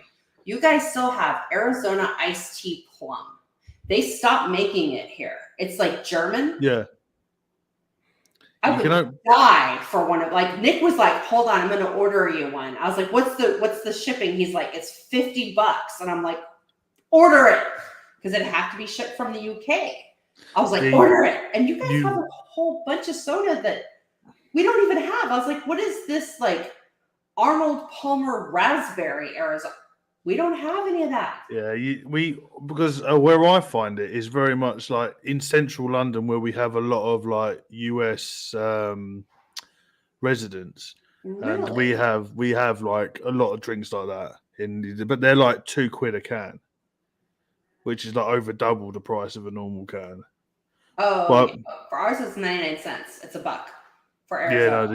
It's like £2. So what's that, like $2.50 for you guys? I love the plum, and I drank that all through the 90s, and then they stopped making it here. I think I've had is it the green tea one? Yes, I love that one. Yeah, I've had that some. Right by where I work. Oh my God. When next time you get one, drink it and be like, Angela would love this. Yeah. Because I can still taste that. And I think it's amazing. There's a lot of stuff that we have that you don't, and vice versa that I miss. But we're getting so many American like sweet candy shops over here now that just specialize in American sweets and shit. Like a whole bunch of gummies? Yeah, the old what they call something savers. The old Lifesavers. Yeah. I was obsessed with them as a kid. Yeah. Whenever I went to see the family, I'd come back with like boxes of this shit. Wow. We can get Lucky Charms for £12. Okay, watch your Lucky Charms because the FDA just recalled a whole bunch of our Lucky Charms because botulism. It was making people sick. Oh. Yeah, so maybe don't order those right now. Yeah, no, the one thing, because I'm a massive root beer fan. I love root beer. And they had the A&W's root beer. For one can, it was £3.80. Oh my God. But they weren't even a normal can. They were like the little half dumpy size ones. Okay, I'm feeling a trade coming on because A&W is owned by Dr. Pepper because I used to work there. So there's like A&W root beer cream soda. They're like, we can get all kinds, but I'd probably just buy like some singles or something and just mix it up and be like, well, here's a zero because to me, the zero tastes very similar in most instances to the full flavor, full sugar. But okay. We'll have to do a trade off. Oh my god. Across the I would- pond parcel sharing. Dude, yes. And it was funny because we were looking at the sweet shop and it was like American sodas, and we were laughing because I was like, Pepsi? Mountain Dew? I was like, Dad's root beer. I was like, yeah, okay, that's a thing. You know. See, we have Mountain Dew, but because of English rules, we have, I think it's about 60 to 80% less sugar in ours. Oh my god, you would die on our throwback then. It's like full imperial sugar. And it's still classed as energy drink. Really? Yeah. And I because when they first come out, I was like, fuck Mountain Dew, let me get one. I was like, this tastes a bit weird. No, it's like, it's... Yeah.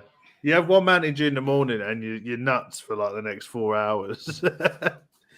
But yeah, we're getting more and more American stuff now. Like you can get Hershey's pretty much everywhere. Mhm. And there's like we've got so many American sweet shops that sell everything. We've been finding like really weird candy here. It's like Reese's peanut butter cups with potato chips in it. Nick is obsessed with those. He has to get that in a Monster at racetrack like every day. Bloody hell. And then like the kids got like dark chocolate strawberry Kit Kats. Okay. And like they go seek out different kinds, like world candy. They're like, oh, what's this Japanese Pocky? Let me eat this. Or, you know, like... It's good though that they're trying different things. Oh yeah, absolutely.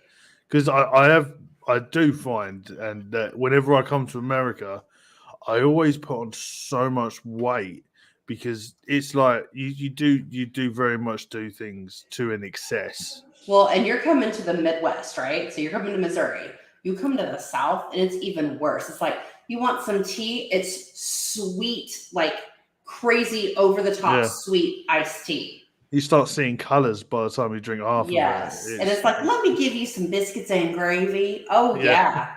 Oh, we take care of you. This is why most like Southerners, we put on a whole bunch of weight because sugar is literally in everything that we're eating. It's funny because we've decided next year, me and T, we'll probably be coming out, and I said to her, look, just remember the size of the portions. Yeah. And because even in this country, me and T won't get our separate meals. We share. Right. So we get one starter and one main, and we share it, and that's enough. Yes, Southern barbecue. Dave's not kidding. Like, oh my God. Yeah. Well, in Missouri, we used to go to a barbecue place. It just looks like a barn. It's in someone's garden. And literally, like the one portion me and T would have to share and still have fuck tons left. I hope you guys can come out. Like, I'll drive to Missouri.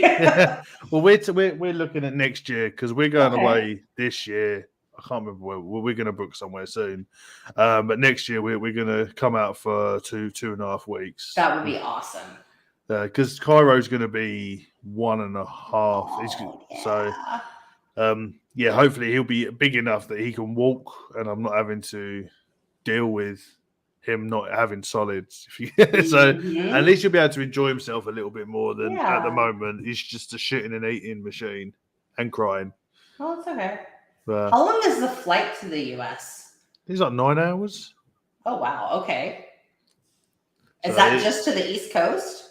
I'm sure. Well, to Missouri, it was 9 hours. Oh, okay. No, that makes sense. I think it was O'Hare, and then you have to get Chicago. Okay. You have to get the little planes across. Yeah, just across the river. Yeah, but so we are going to be coming out at some point next year, so that'll be good fun. Heck yeah! Oh my gosh, Nick will be so excited. We'll be so excited.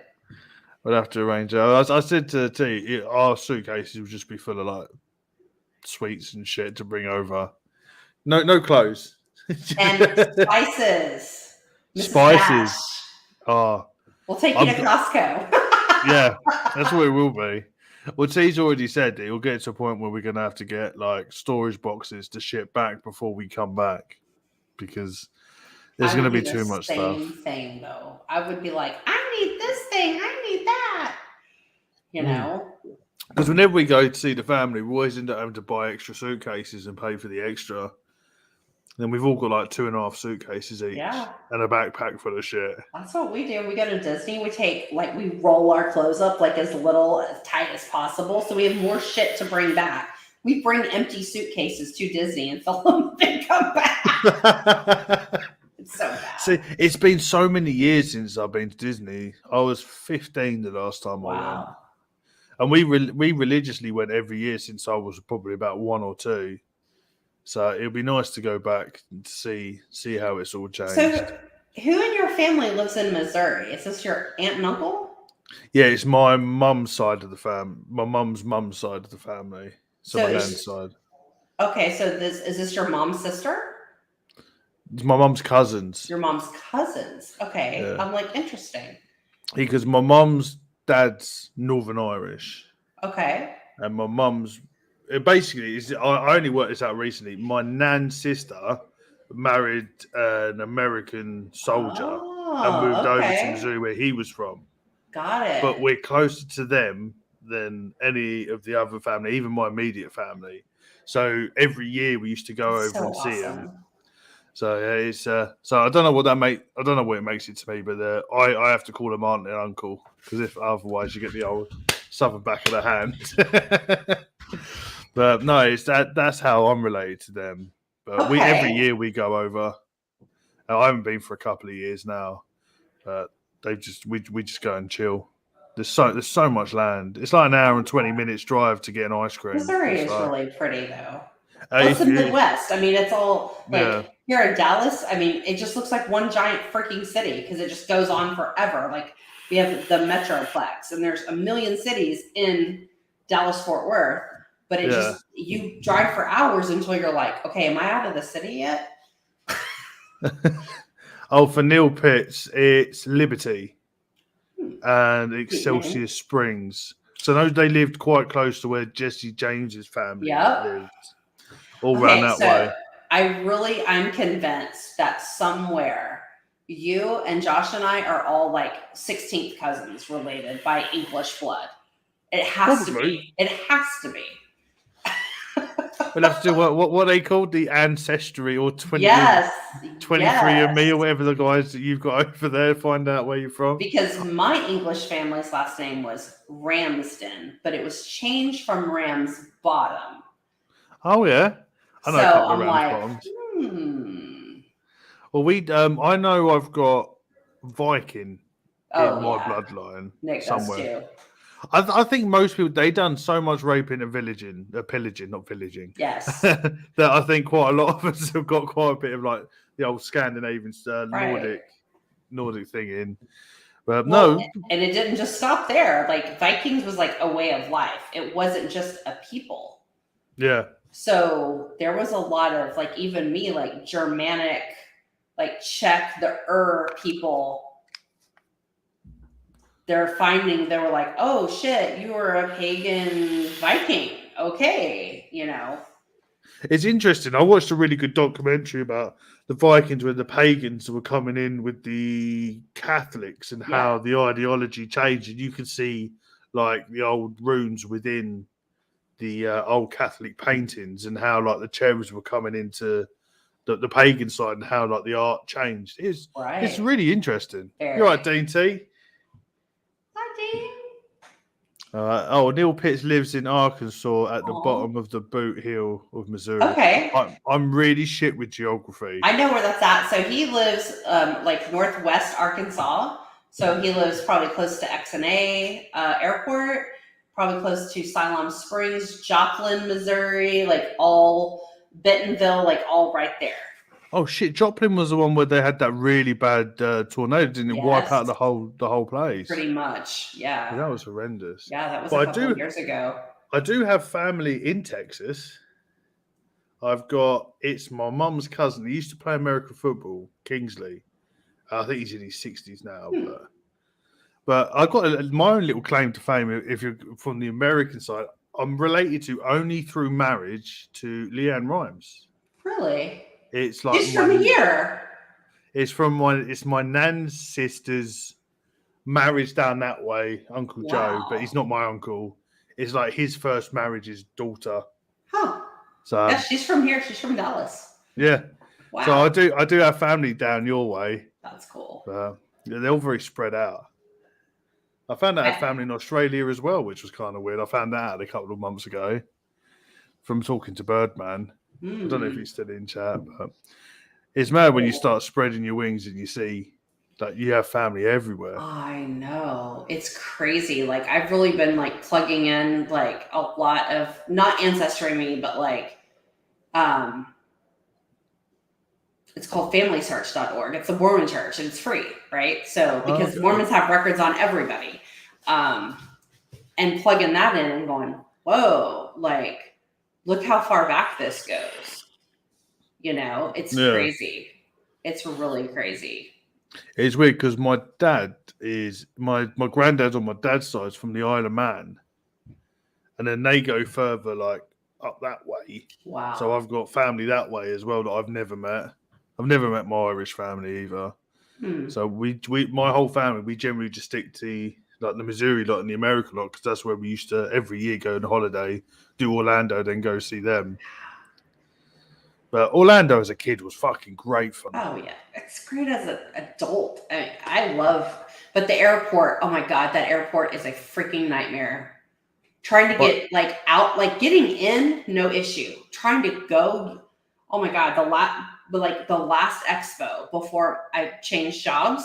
Yeah. Literally went to the airport 4 hours before my flight left to come home to Dallas. And it took me every bit of 4 hours because there were so many tourists. It was at the end of March, so it was spring break, and it was hell. And there were kids everywhere crying, screaming, not wanting to stand in line. And I'm like, oh God, I should have just packed everything and like carry on. Yeah. Oh, just wear it all. Oh my God, it was so bad. It was so bad. We done spring break in Daytona. I think I was 21. No. With me and a load of mates went over. It was fucking carnage. Yeah, like I can't deal with that many people all at once. The thing that I found with American 21-year-olds, should we say, so they're not teenagers anymore, right? Is they're a different drunk to the British. Like for me anyway, because I was still drinking heavily then. I think I stopped drinking at like 25, 26. As English, we were drinking since we were given drinks when we were like 10, 9. So we used to give us shandies, which was half a pint of beer, half a pint of lemonade. Go on, there you go. And we just had a tolerance to it, and you know when to stop. Right. These Americans didn't. Like, you'd open the door and there'd be someone passed out on the floor. But I give them credit, they still drank. Even if they couldn't lift their head up off the floor, you give them a bit, and they'll still neck it. It was a complete carnage. But it was a good holiday. But on the way home, that airport on the way home was fucking horrendous. Because we went in between, I think it was there's two sections of it where I think it was the South go one for the first 2 weeks, then the Northern not go the second week. We went in between, and the airport was just like, it looked like a war zone. Everybody was just like either hungover or drunk, and it was just full of 21-year-olds. There was no families. I think every family was like, we ain't going to that airport that day. Oh yeah. We're going to stay clear for a couple of weeks. It was carnage.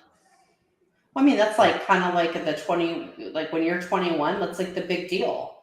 In the US, you're like, I'm going to go order a drink because you're a big girl now and you can do that, you know? Oh, but I've got to give full credit to the IHOP staff in the middle of Daytona Beach. We used to go in there every night. Well, it'd be morning, like 3 o'clock in the morning, steaming drunk. We've been drinking for like 20 hours to go and have like pancakes. Yeah. And we were so shit-faced and being so rowdy. You think I'm loud, all my mates were worse than me.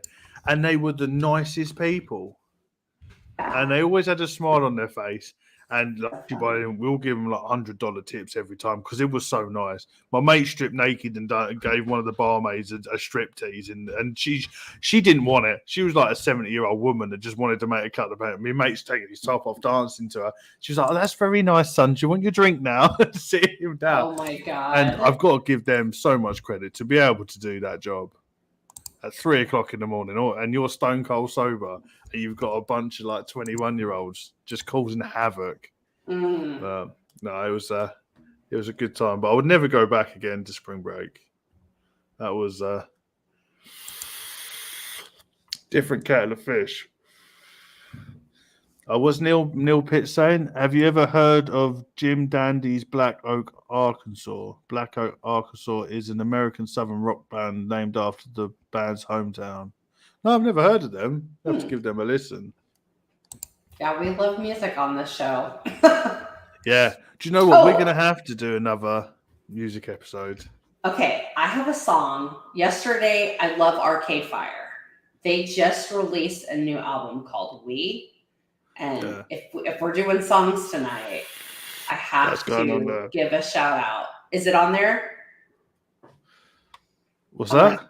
I don't know. Like, I didn't even have songs picked out, but I was like, I am so obsessed right now with the song. It's called Unconditional. Let me write that down for by Arcade Fire, and it's just it touches your heart. Like, you know me, I've listened to the words, but it's I love Arcade Fire. Like Creature Comfort, love that would be my other one, Creature Comfort. It's about see that, Dave. It's a heavy song. Night, Dave. What's the Arcade Fire song? Just so I don't forget. The first one is Unconditional. Yeah. And the second one is Creature Comfort. These songs have very heavy lyrics. One very positive, one like very sad. Yeah. Oh, I have to definitely give that one a listen. I've been listening to a lot of Ghost. Dude, Ghost is amazing. We couldn't go to the gig. T fucking loves them. She's like, oh, we need to go. We couldn't end up going because it was in the middle of Ramadan. Yes. And I was like, I am not standing in there starving hungry. Oh God, no, you'd pass out. So we said we'll go to the next one because they're obviously going to be touring again soon. For sure. So have you been listening to anything new? Because shit, we're coming up to 2 hours. Yeah, I know. We are all over the place. Yeah. But no, like apart from that, anything new? Just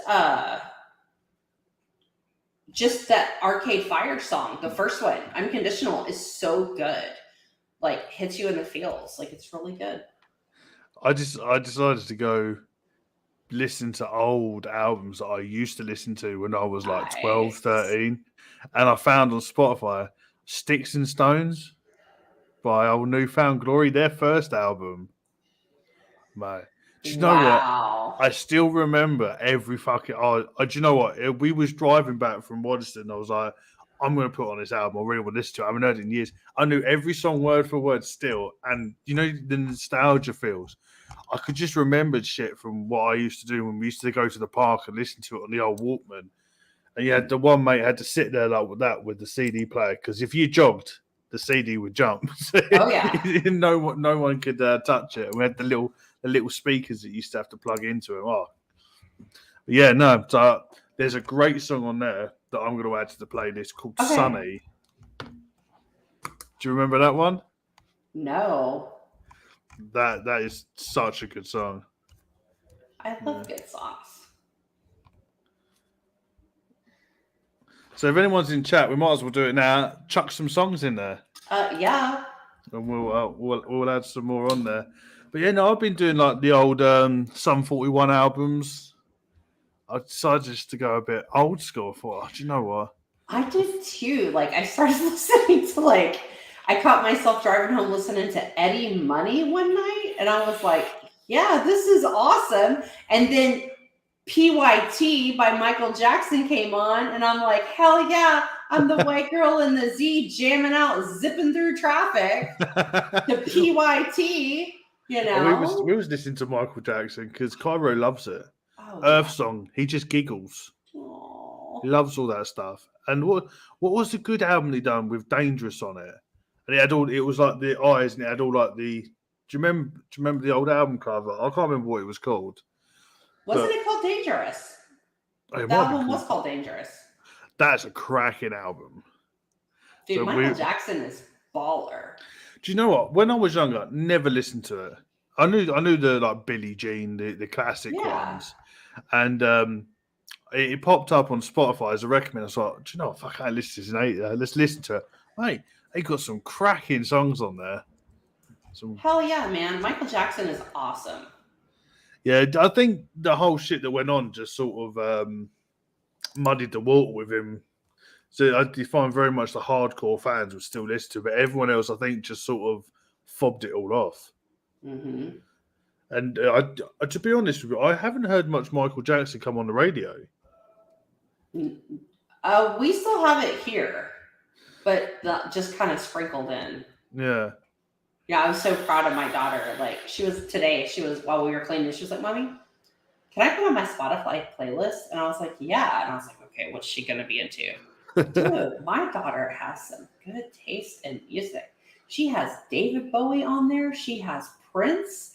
She has, oh my God, she has Iggy Pop and Kate Pearson because she's like, the song makes me think about you and Nick. Oh. I know, right? Like, I don't know. It was just very moving. So I was like, yeah. And one of the songs that she put on her playlist was a song that I introduced her to years ago. It's called Alone Again and it's by a band called Love, but the band The Damned redid it, and that was the version that came on in the car that day, and she was like, oh, I really like this. She's had it on her playlist. Oh, do you want to add that to this playlist? We can, yes, but I have to do the Damned version because that's my favorite version of that. Let me write that down. It's a great song. What was the song called? Alone Again It's a very sad song.